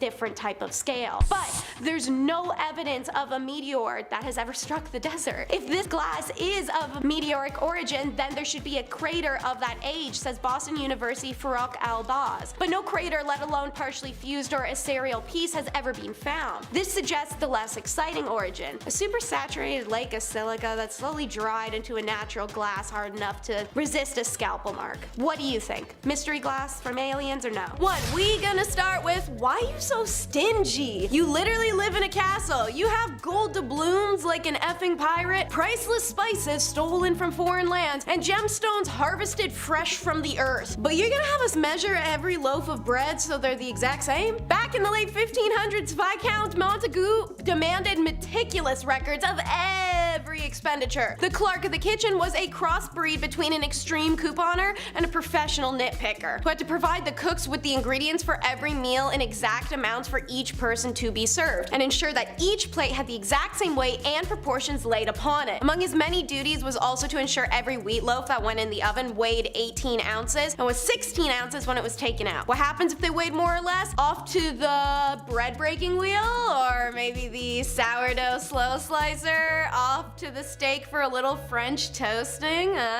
Anyway, for how the British monarchy would pitch a fit over a 3-letter word, children, not kids, because we all want to speak a little bit more like Mary Poppins. Oh yes, little children, off to bed we go. Nah, dude, I couldn't do the whole royal nanny thing, to be honest. The education required enough makes you think that they're scouting for NASA, not someone to stop their kid from picking its nose, publicly at least. Maria Borello, the nanny who takes care of Prince George, Princess Charlotte, and Prince Louis, trained at the notable Norland College in Bath, England, before being hired to the world's most famous children. At this college, students like Borello study early years development for 3 years. However, as well as learning social and emotional development, students are also taught the importance of vocabulary. There is one word that royal nannies are prohibited from using to describe royal children: kids. Ask me why. Come on. Ask me. It's because of the exact honky-dory dumbass reason you think. It's the baby goat thing. Kids is a name for them and an informal name for children, because who says that it's not the Victorian era? According to Heron, the word kid is disrespectful and dissuades royal children from being seen as individuals. You mean like how sheltering them and not allowing them everyday friends or normal reality or exposure to the real world under the guise of safety, but it's more so they grow up in a bubble of unrealistic world perspective and can't understand problems morally and empathetically as an adult,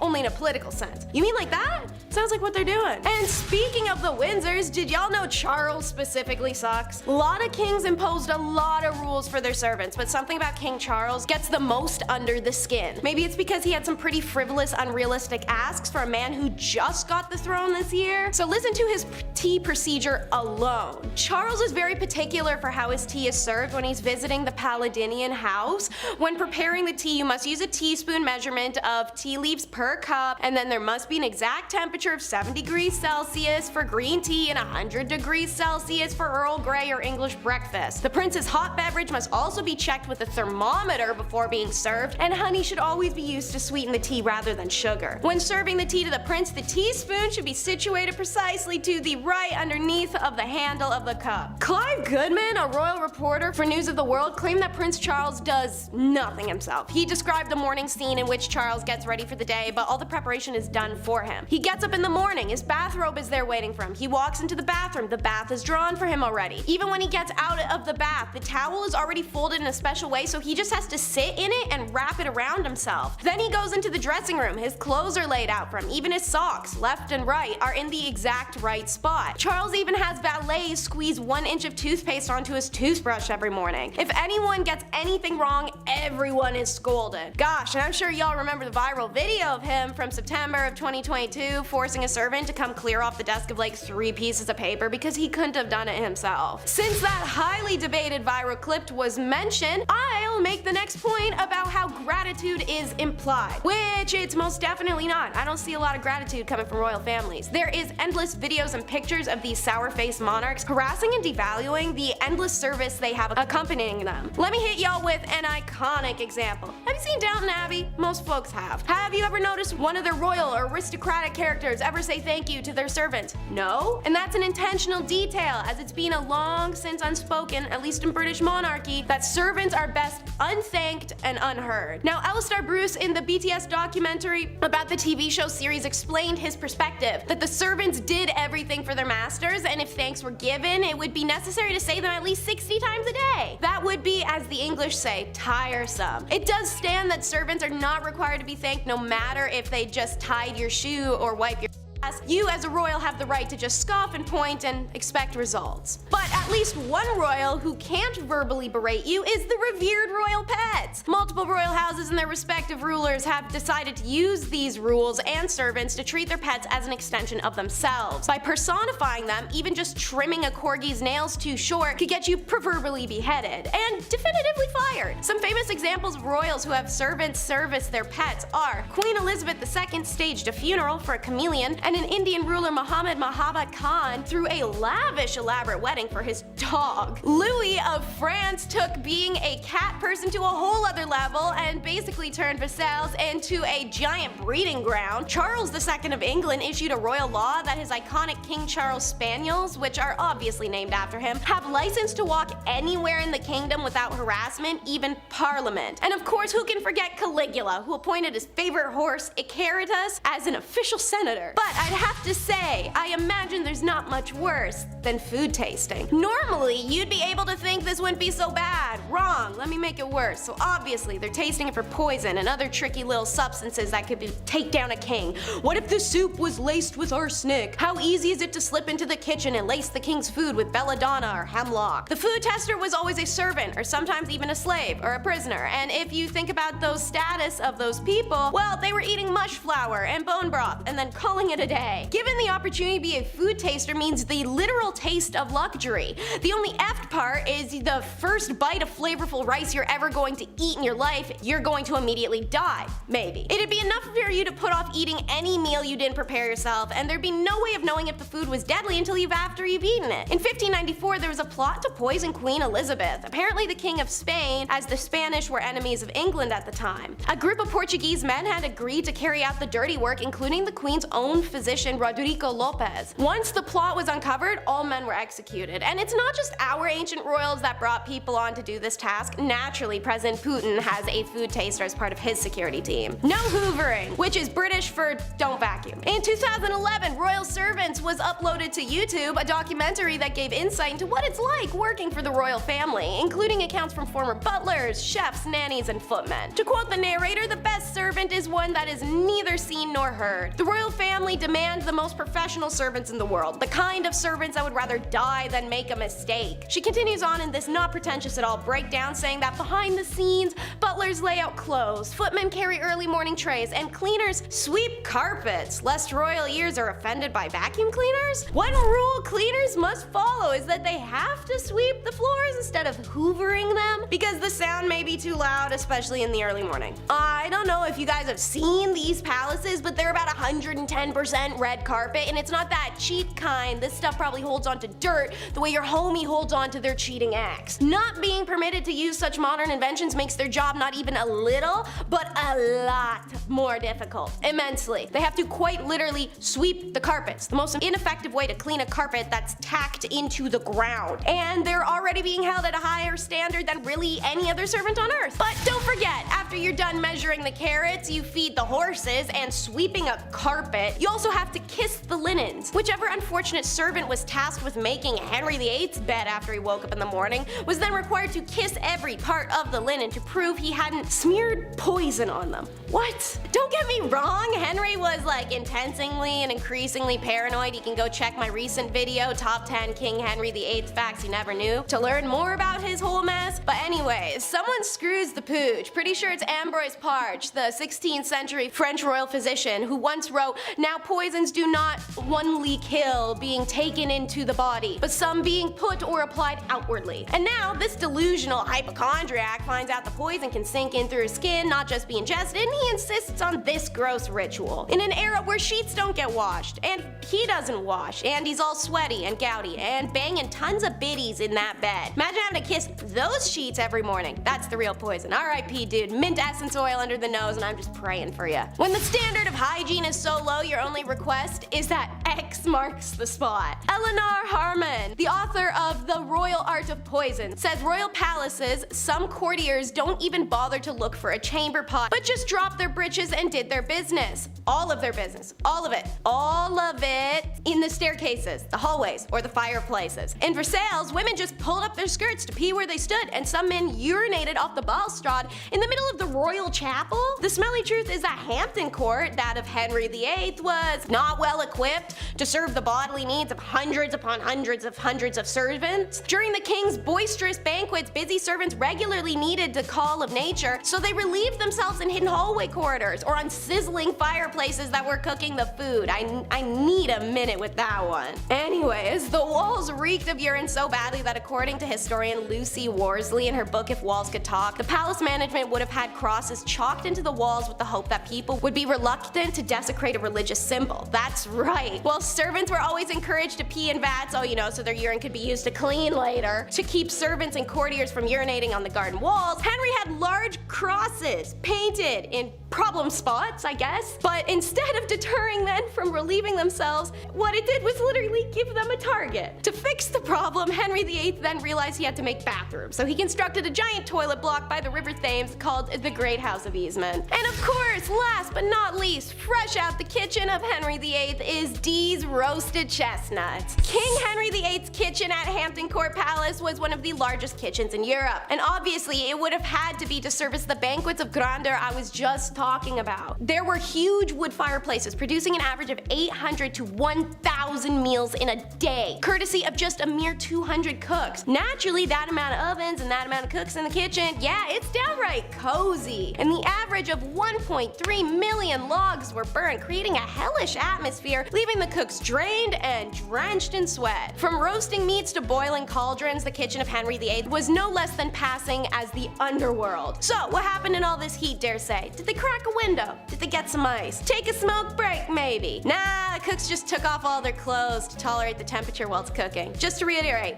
all their clothes. All of them. But alas, the atrocities were never ending for these men, as King Henry VIII issued an order to stop being naked or in garments of such vileness as they do now, nor lie in the nights and days in the kitchen or the ground by the fireside. To combat the problem, clerks of the kitchen were instructed to purchase honest and wholesome garments for the staff. And guess what that was? There's a reason the apron covers the front. What we gonna start with? Why are you so stingy? You literally live in a castle. You have gold doubloons like an effing pirate, priceless spices stolen from foreign lands, and gemstones harvested fresh from the earth. But you're gonna have us measure every loaf of bread so they're the exact same? Back in the late 1500s, Viscount Montagu demanded meticulous records of every expenditure. The clerk of the kitchen was a crossbreed between an extreme couponer and a professional nitpicker, who had to provide the cooks with the ingredients for every meal in exact amounts for each person to be served, and ensure that each plate had the exact same weight and proportions laid upon it. Among his many duties was also to ensure every wheat loaf that went in the oven weighed 18 ounces and was 16 ounces when it was taken out. What happens if they weighed more or less? Off to the bread breaking wheel, or maybe the sourdough slow slicer, off to the steak for a little French toasting,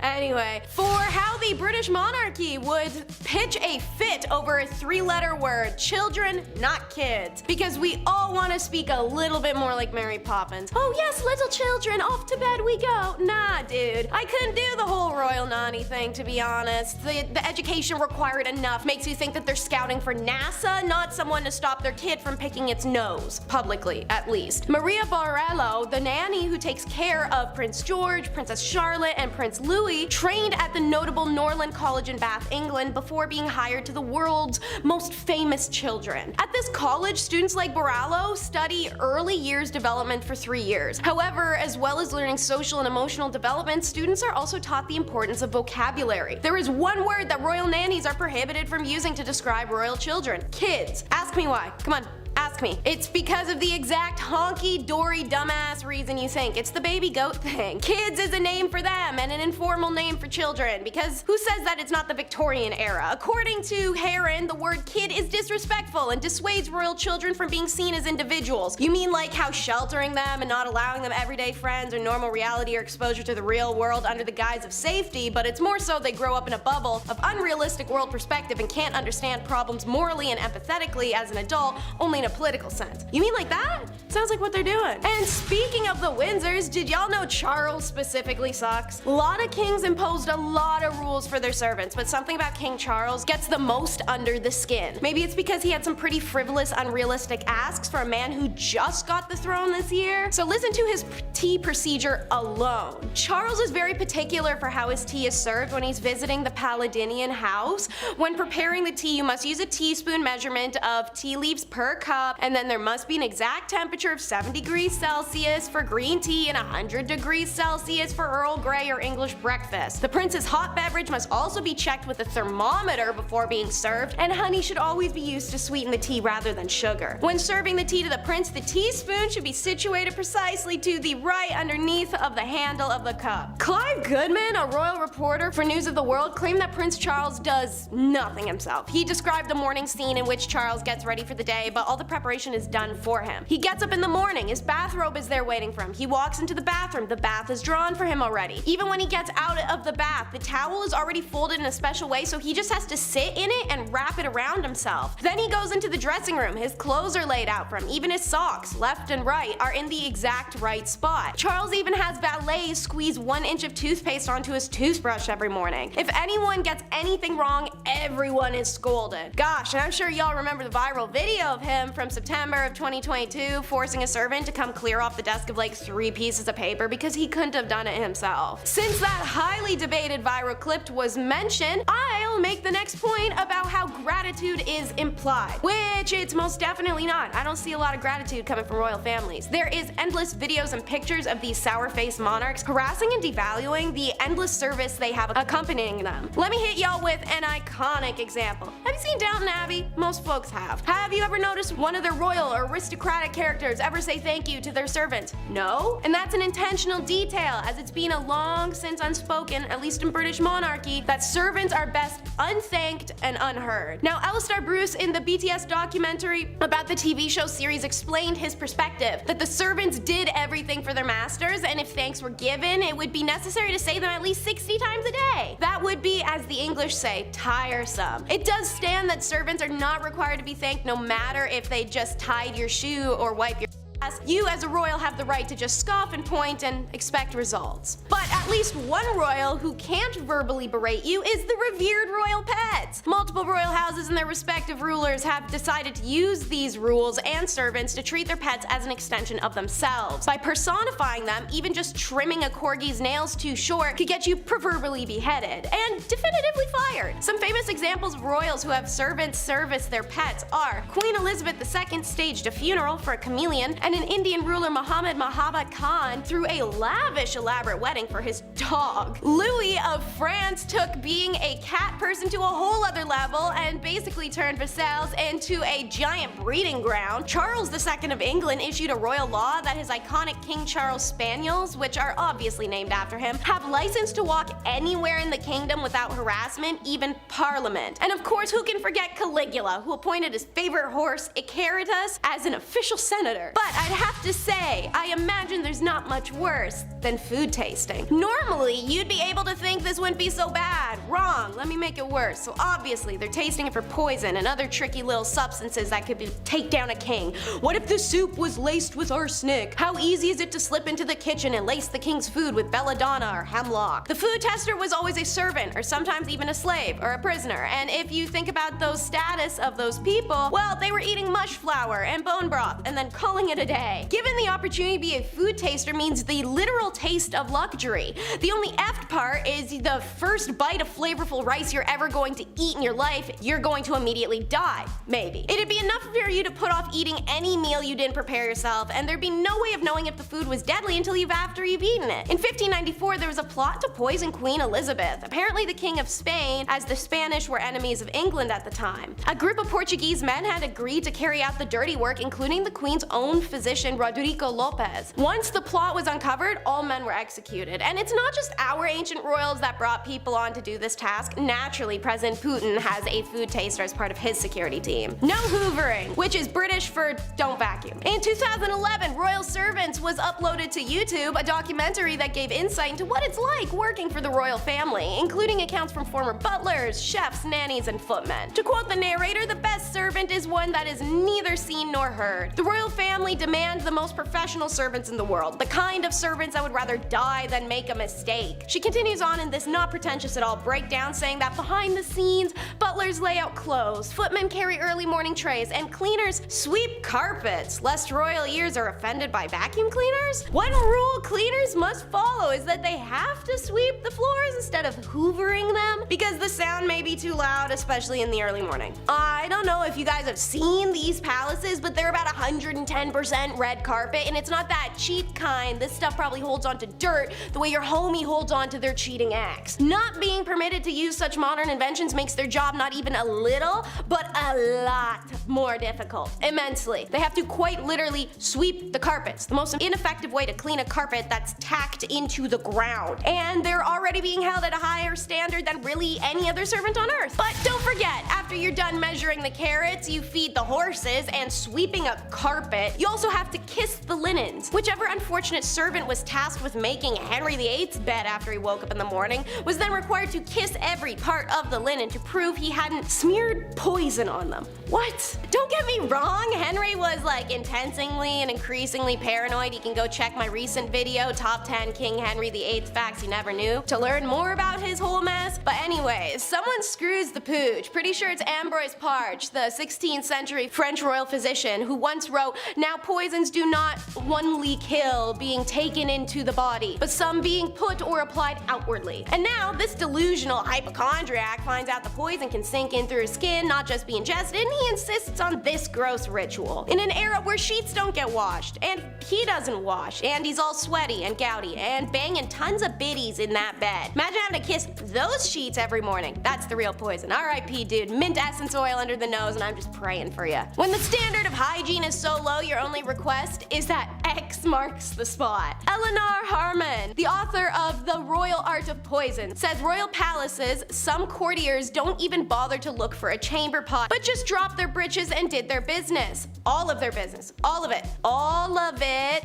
in the staircases, the hallways, or the fireplaces. In Versailles, women just pulled up their skirts to pee where they stood, and some men urinated off the balustrade in the middle of the royal chapel. The smelly truth is that Hampton Court, that of Henry VIII, was not well equipped to serve the bodily needs of hundreds upon hundreds of servants. During the king's boisterous banquets, busy servants regularly needed the call of nature, so they relieved themselves in hidden hallway corridors. corridors or on sizzling fireplaces that were cooking the food. I need a minute with that one. Anyways, the walls reeked of urine so badly that according to historian Lucy Worsley in her book If Walls Could Talk, the palace management would have had crosses chalked into the walls with the hope that people would be reluctant to desecrate a religious symbol. That's right. While servants were always encouraged to pee in vats, so their urine could be used to clean later, to keep servants and courtiers from urinating on the garden walls, Henry had large crosses painted in problem spots, I guess. But instead of deterring men from relieving themselves, what it did was literally give them a target. To fix the problem, Henry VIII then realized he had to make bathrooms, so he constructed a giant toilet block by the River Thames called the Great House of Easement. And of course, last but not least, fresh out the kitchen of Henry VIII is Dee's roasted chestnuts. King Henry VIII's kitchen at Hampton Court Palace was one of the largest kitchens in Europe, and obviously it would have had to be to service the banquets of grandeur I was just talking about. There were huge wood fireplaces producing an average of 800 to 1,000 meals in a day, courtesy of just a mere 200 cooks. Naturally, that amount of ovens and that amount of cooks in the kitchen, yeah, it's downright cozy. And the average of 1.3 million logs were burned, creating a hellish atmosphere, leaving the cooks drained and drenched in sweat. From roasting meats to boiling cauldrons, the kitchen of Henry VIII was no less than passing as the underworld. So, what happened in all this heat, dare say? Did they crack a window? Did they get some ice? Take a smoke break, maybe? Nah, the cooks just took off all their clothes to tolerate the temperature while it's cooking. Just to reiterate,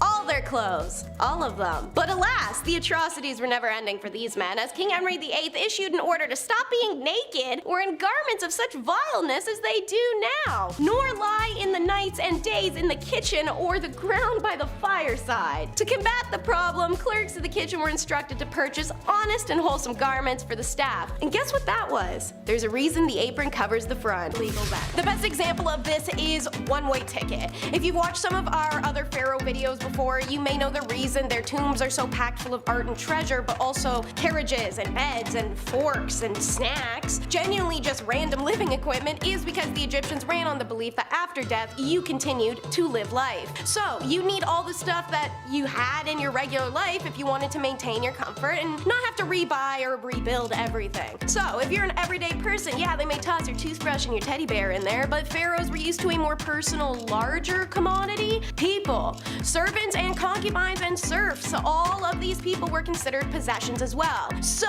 if the pharaoh died, for a super long time, they'd quite literally mass kill his whole staff and toss him down there in his tomb. For example, one of the very first rulers, King Aha, supposedly died after being gored to death by a hippo. To accompany Aha to the afterlife, some courtiers, retainers, and slaves downed poison and were buried with him. Sometimes, if the rumor is true, these peoples would also simply be sealed into the tombs alive. Suffice to say, crime. Very big crime. Very big crime. While that wasn't a big deal then, however, the Tushratta Agreement violations was. Tushratta, the king of Mitanni, who was another close ally of Egypt's, had given his daughter's hand in marriage to Akhenaten, the father of Amenhotep, aka King Tut. Upon his father's death, the young pharaoh married the Mitanni princess as well, making her one of the lesser wives. Let's be real, Nefertiti had homeboy's heart, soul, and boys in a chokehold. Tushratta sent Akhenaten many letters to protest the fact that he never received the agreed upon bride price of solid gold statues and instead had only been sent gold-plated wooden ones. Cheapos. The pharaohs didn't avoid all diplomatic matters, just the ones they didn't personally entrust him. His attention was primarily focused on religious reform and life within his palace. This Persian pharaoh was a known prick and animal hater. The Persian son of Cyrus the Great, after Cambyses' nation conquered Egypt though, he was put in charge of that country. And so he was the ruler of Egypt and, apparently, someone who hated animals. This is the psycho who strapped cats onto shields to gain entry into Egypt, put on fights between lion cubs and puppies, and once killed the sacred Apis bull, a literal crime in ancient Egypt punishable by death. When Cambyses returned to Memphis after an unsuccessful military campaign in the south, Now, Apis's new reincarnation happened to appear in Egypt the same day, which is a massive call of celebration. When Apis appears, the Egyptians all at once don their best clothes and they hold a festival. Seeing this, Cambyses is convinced they're celebrating his misfortunes, so he summoned the rulers of Memphis and demanded to know why the Egyptians were behaving this way. They answered that a god had appeared and it was custom for Egyptians to rejoice that occasion. Cambyses is unconvinced though and claims they're lying and has them put to death. He then next summons the priests, who told him the same thing when he asked. He replied that if a tame god had come to Egypt, he would know about it. Then he ordered the priests to bring Apis before him, which they stupidly do. When the priests lead him in, Cambyses draws his dagger and stabs the bull. Laughing at their screams of horror, he said to the priests, "Are these your gods, fools of flesh and blood who can feel the bite of iron? This is a fitting god for Egyptians, but I will teach you to make a laughing stock of me." He then ordered all the priests whipped and any other Egyptians celebrating to be killed. So the festival ended and the priests were punished, and Apis lay in the temple until it died, and they had to secretly bury it. This was arguably kinda a crime, kinda not. It's Cleopatra, sibling annihilator. And she is nowhere near the only one. Egyptian pharaohs loved to smoke their own siblings, kids, nephews, to ensure any kind of throne claim. That's why, yeah, it was a crime, but who's gonna do something about that, and what can you do that won't make you the next coup victim yourself? Power grabs and murder plots were as much a Ptolemaic tradition as inter-sibling marriage, and Cleopatra and her brothers and sisters were no different. Her first sibling husband, Ptolemy the Bajilliant, ran her out of Egypt after she tried to take sole possession of the throne, and then the pair later faced off in a civil war that she won by shacking up with Uncle Caesar. Ptolemy then drowned in the Nile. Following the war, Cleopatra married her younger brother, and she is believed to have killed him not long after, as the marriage was just to ensure her and Caesar's son, Caesarion, was next in line. In 41 BC, she also engineered the death of her sister Aranso, who was considered a rival to the throne. So yeah, I'd say a bunch of killing coups. That's a crime. Nothing like a klepto-gaslighter king, though. Amasis' crime was literally being a petty thief. Absolutely zero yard cred for that one. Dude was a raging alcoholic, nympho, and made it to the throne by being sent to calm down a rebellion, but instead chose to join it and lead it, overthrowing the pharaoh and earning him his throne. Ever a master of tact, he sent the king his declaration of war by actually lifting his leg and farting and telling the messenger to take that back to the king. He's that guy. But what was most hilarious, at least to me, was the fact he's a kleptomaniac that would steal his friend's stuff, then put it in his house, invite those friends over, intentionally bring them to the room where the item was, and then try to convince them that they'd never owned it in the first place once they'd seen it. This is the single most frat boy personality I've come across in ancient times anywhere, and it's glad to know that it actually does come from somewhere. By making religion illegal, he was defying the laws of the gods, Akhenaten's monotheism. Intentionally erased from history until the 19th century, Egyptian pharaoh Akhenaten established the first known monotheistic religion called Atenism, which was rediscovered in the late 18th century and integrated by the 19th and 20th centuries religious philosophers into the histories of the three Abrahamic religions. During Akhenaten's first years as pharaoh, he did recognize the existence of other gods, even though Aten was his primary patron deity. There exists iconography from early Akhenaten's reign where he was still Amenhotep of Aten, and that includes images of the other solar gods. However, those scenes of Aten sharing space with other gods soon disappear in later depictions, and some of these iconographs of Aten alongside other deities are defaced a few years later after their creation. Additionally, any mention of Akhenaten's old name, Amenhotep, was also hacked out. Akhenaten would eventually officially proclaim that Aten was the one and only god, and he condemned the worship and or acknowledgement of any other deity, going so as far as to remove their names and effigies. This actually led to Ak's condemnation of memory, a practice reserved for scrubbing unlikable people from history. By imposing these laws, he defied the universe's laws and those unspoken of freedom of religion in them. Womp womp, y'all ain't gonna like this one. It's puppy mills. Very legal, as they should be. Your reminder to please go to the SPCA and a charity and adopt one of those adult animals or rescued baby animals rather than financially feed a puppy or kitten meal because you want a fancy breed. But back in ancient Egypt, they were not only incredibly necessary, but also, well, common dog. Is it okay to use that right now? In Saqqara, researchers have discovered burial sites filled with a huge number of mummified animals, nearly 8 million of them, and most of them are dogs. The catacomb in particular is one dedicated to the jackal-headed god Enemas, who represents the afterlife. Archaeologist and Egyptologist Salma Ikram writes that the animal mummification began in ancient Egypt to allow beloved pets to go on to the afterlife as well, to provide food in the afterlife, and to act as offerings to a particular god. Nowadays, people go to church and they light a candle handle when they wanted some godly handouts, but the Egyptians were in for the long haul.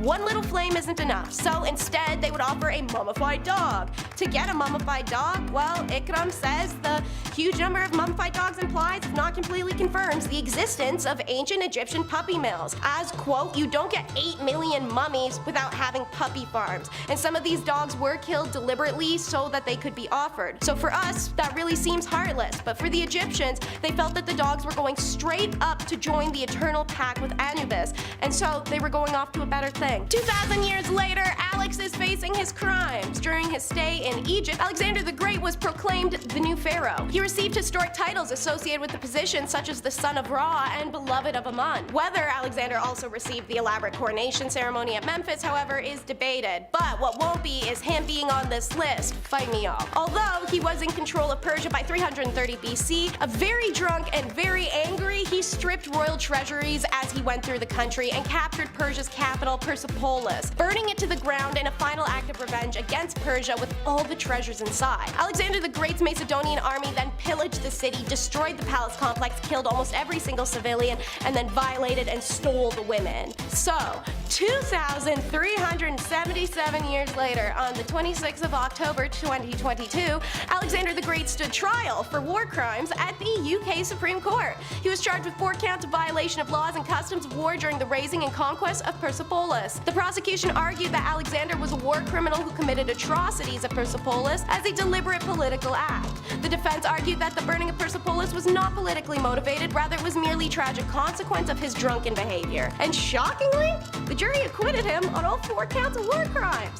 The verdict surprised Lord Legat, the Supreme Court justice presiding, after the jury chose to judge the defendant by the standards of his own time rather than the modern customs of war and the annual classics for all moot trial. I cannot help but feel some regret that you found deliberate extermination and enslavement not to be war crimes, but so be it, Legat said. Now for something that was a Grecian no, but in Egypt it's a yeah, sibling relations. So, the Egyptian pharaohs wouldn't be breaking any crimes, but with the Ptolemaic Dynasty, when they came in, they were Macedonian Greeks, from a land where it was very much a crime to be doing some stuff with your siblings. It's also very much a crime by today's standards everywhere but Alabama. So, the Ptolemies adopted this practice from the Egyptians whom they'd conquered, although this would ironically exclude the native Egyptians. The tradition of sibling marriages appears to have begun with Ptolemy II Philadelphus, who married his older sister Arsenio II. The epithet Philadelphus actually means sibling lover, but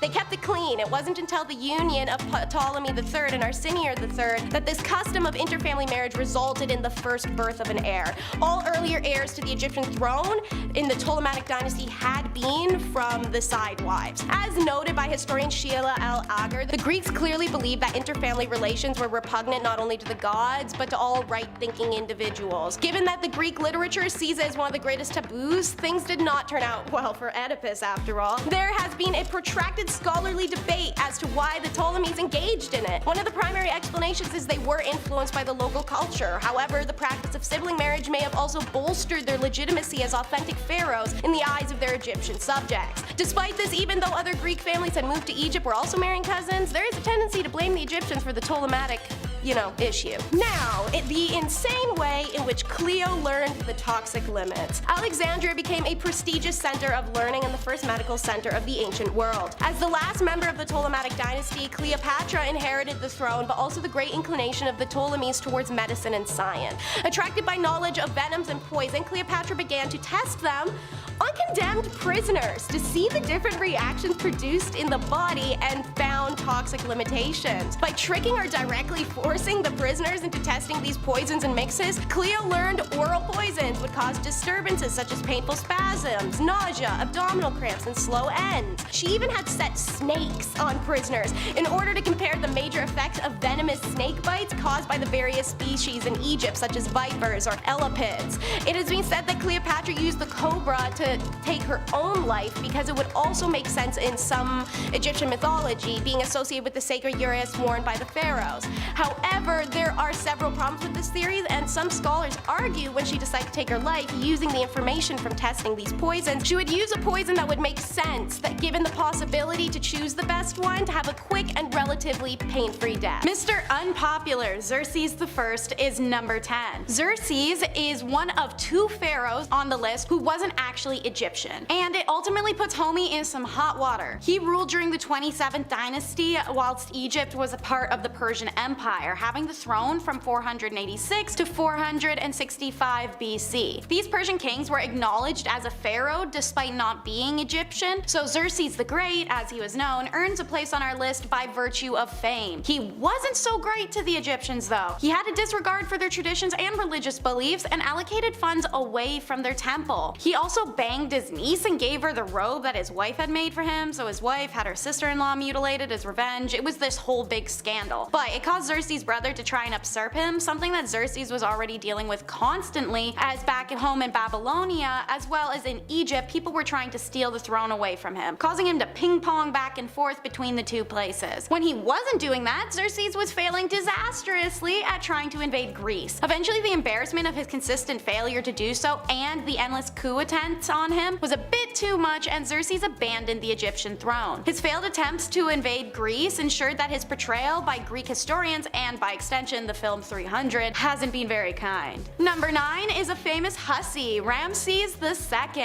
This man could not keep it in his pants. Sure, he was the greatest leader of the 19th dynasty and an amazing tactical mind and made Egypt prosperous, blah blah. He's the son of Seti I, and Ramesses went on to declare himself a god and the ruler of Egypt for 67 years before dying of natural causes at 90, which is an insane number for an era where the life expectancy was 30. But homeboy was not a modest pharaoh by any means. He was a lying, two-faced politician who based his entire campaign on a laundry list of fabrications. The extensive architectural legacy of his reign are thought to have left the throne close to bankruptcy at the time of his death. Before getting to that ripe old age, as mentioned, Ramesses spent any free time he had banging. Enough to sire between 100 to 200 children in his lifetime. He even outlived 12 of his sons. Ramses was one of the first rulers to take on the title of the Great before it was cool. All in all, he was pompous and spoiled. He left behind more statues of himself than any other person in the history of the world. He was obsessed with outshining all those who came before him, and he would tower over all those that would follow. Speaking of testament to ego, number 8 is Khufu, the son of Seneferu, which I'm probably butchering, who is the first pharaoh to build pyramids. Khufu was on a one-upping mission since day one. He commissioned the pyramids of Giza, one of the last standing 7 wonders of the ancient world, which by the way we learned not too long ago is lopsided. The pyramid was originally covered in white limestone adorned with gold, and since stripped away by greedy tourists over the last 4,000 plus years. He used his platform to also establish mining and trade from what's now modern day Lebanon. Unfortunately, while he brought greatness to Egypt in ways of infrastructure and economy, socially he inspired a lot of mixed reviews due to his use of forced labor and a dismissive nature. The ancient Greek historian Herodotus was a particular critic, depicting Khufu as a vicious tyrant who used slaves to build his Great Pyramid. Now, many Egyptologists believe that these claims are merely defamatory, guided by the Greek viewpoint that such structures could only be built through greed and misery. If those rumors are true, then Khufu had high expectations and forced labor and no one liked him. If they're not, then he wasn't a bad guy at all. Number 7 is Cambyses, the animal hater. This is the other Persian pharaoh on our countdown, and he too enjoyed picking on the Egyptians he ruled, but in a very indirect way. See, Cambyses enjoyed watching animals suffer. It said in his spare time he put on fights between lion cubs and puppies and made his wife watch as they tore each other apart. In fact, nearly every story coming out of Egypt at the time of his rule told about Cambyses involved him ruining the life of one animal or another. Early on, he went to see Apis, the bull that Egyptians treated as a god. Right in front of the priests dedicated to Apis, he pulled out a dagger and just started stabbing the bull until it died, laughing at them and saying, "This is a god worthy of the Egyptians." What a prick. Number 6 is Menkaure, the pharaoh who refused death. Even though the title of pharaoh calls them undying and the pyramids are built to take them to the afterlife, you can't blame a person for still being fearful of what happens after they close their eyes for the last time. 25th century BC pharaoh Menkaure is the poster boy for that fear. An oracle once came to him and reportedly told him he only had 6 years left to live. Menkaure was terrified and decided to do everything he could to avoid it, even fool the gods. His biggest plan revolved around the idea that as long as night never came, a new day could never start. If a new day doesn't begin, time couldn't pass, so he couldn't die,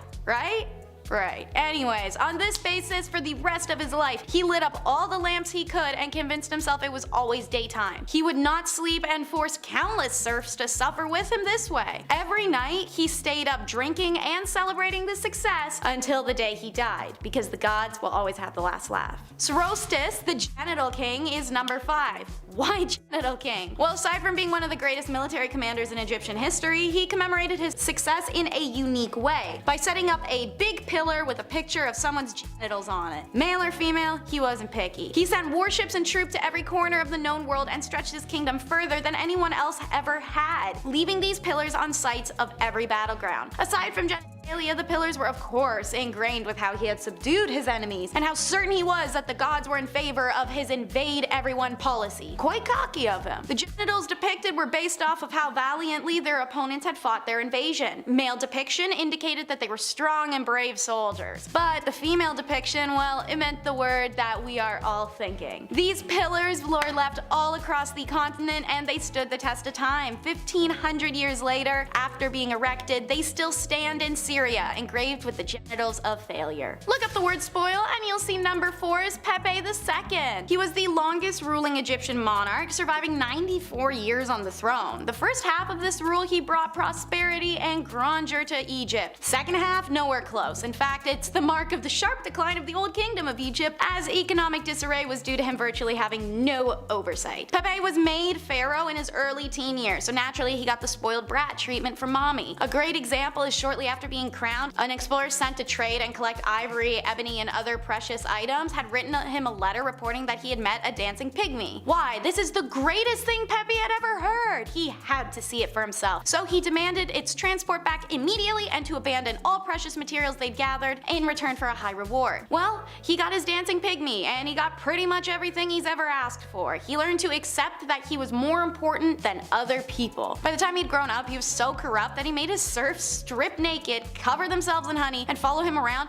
just to keep the flies away. Number 3 is the klepto gaslighting Amasis. He's remembered as a total prick. Amasis actually made his way onto the throne after the current pharaoh had sent him to calm down a rebellion, but when he got there he realized the rebels had a pretty good chance of winning, so he decided to lead them instead. Amasis decided the best way to tell the king about his change of sides and a declaration of war was by lifting his leg, farting, and telling the messenger to take that back to the king. He was a rampant alcoholic as well as a kleptomaniac. Apparently he would steal his friends' stuff, put it in his own temples, and then try to convince them that they had never owned it in the first place. However, amongst all his bratty behavior, Amasis brought some major reform to oracles. One example actually comes from when he was a poor thief on the street. When he had been caught stealing, he'd been sent to stand in front of oracles who were supposedly be able to divine tell whether he was innocent or guilty. Well, once he was king, he remembered which oracles had pronounced him innocent of the crimes he had committed, and had them punished for fraud, because if they'd actually been able to speak to the gods, they would have known he was always guilty. Number 2 is cutting down on crime, Actus Sains. Amasis wasn't tolerated for long, and he was overthrown the way he'd done to his predecessor. This time, the rebellion was led by the Ethiopian Actus Sains, who believed in a gentler approach to kinghood. Actus Sains fought for the crown literally because of a magic spell he'd heard about, and also to deal with Egypt's criminals in a flashy new way, controlled exile. Every person who committed a crime he ruled would have their nose cut off, and then they'd be sent off to the town he called Rhinochlora, literally the town of cut off noses. It was exclusively populated by these now noseless criminals struggling to survive in the harsh landscape, drinking dirty water and eating trash or the odd stray quail that came through. Something like this may have seemed harsh, but it was actually considered benevolence at the time. Roman chronologicers of Rhinicola, or Rincolora, whichever it's pronounced, wrote an example of how Actus Sains was actually considering a kindly manner towards his subjects. So keep that in mind when you're doing a comparison of now versus then. And in at number 1 is Akhenaten. This pharaoh was so hated that the Egyptians themselves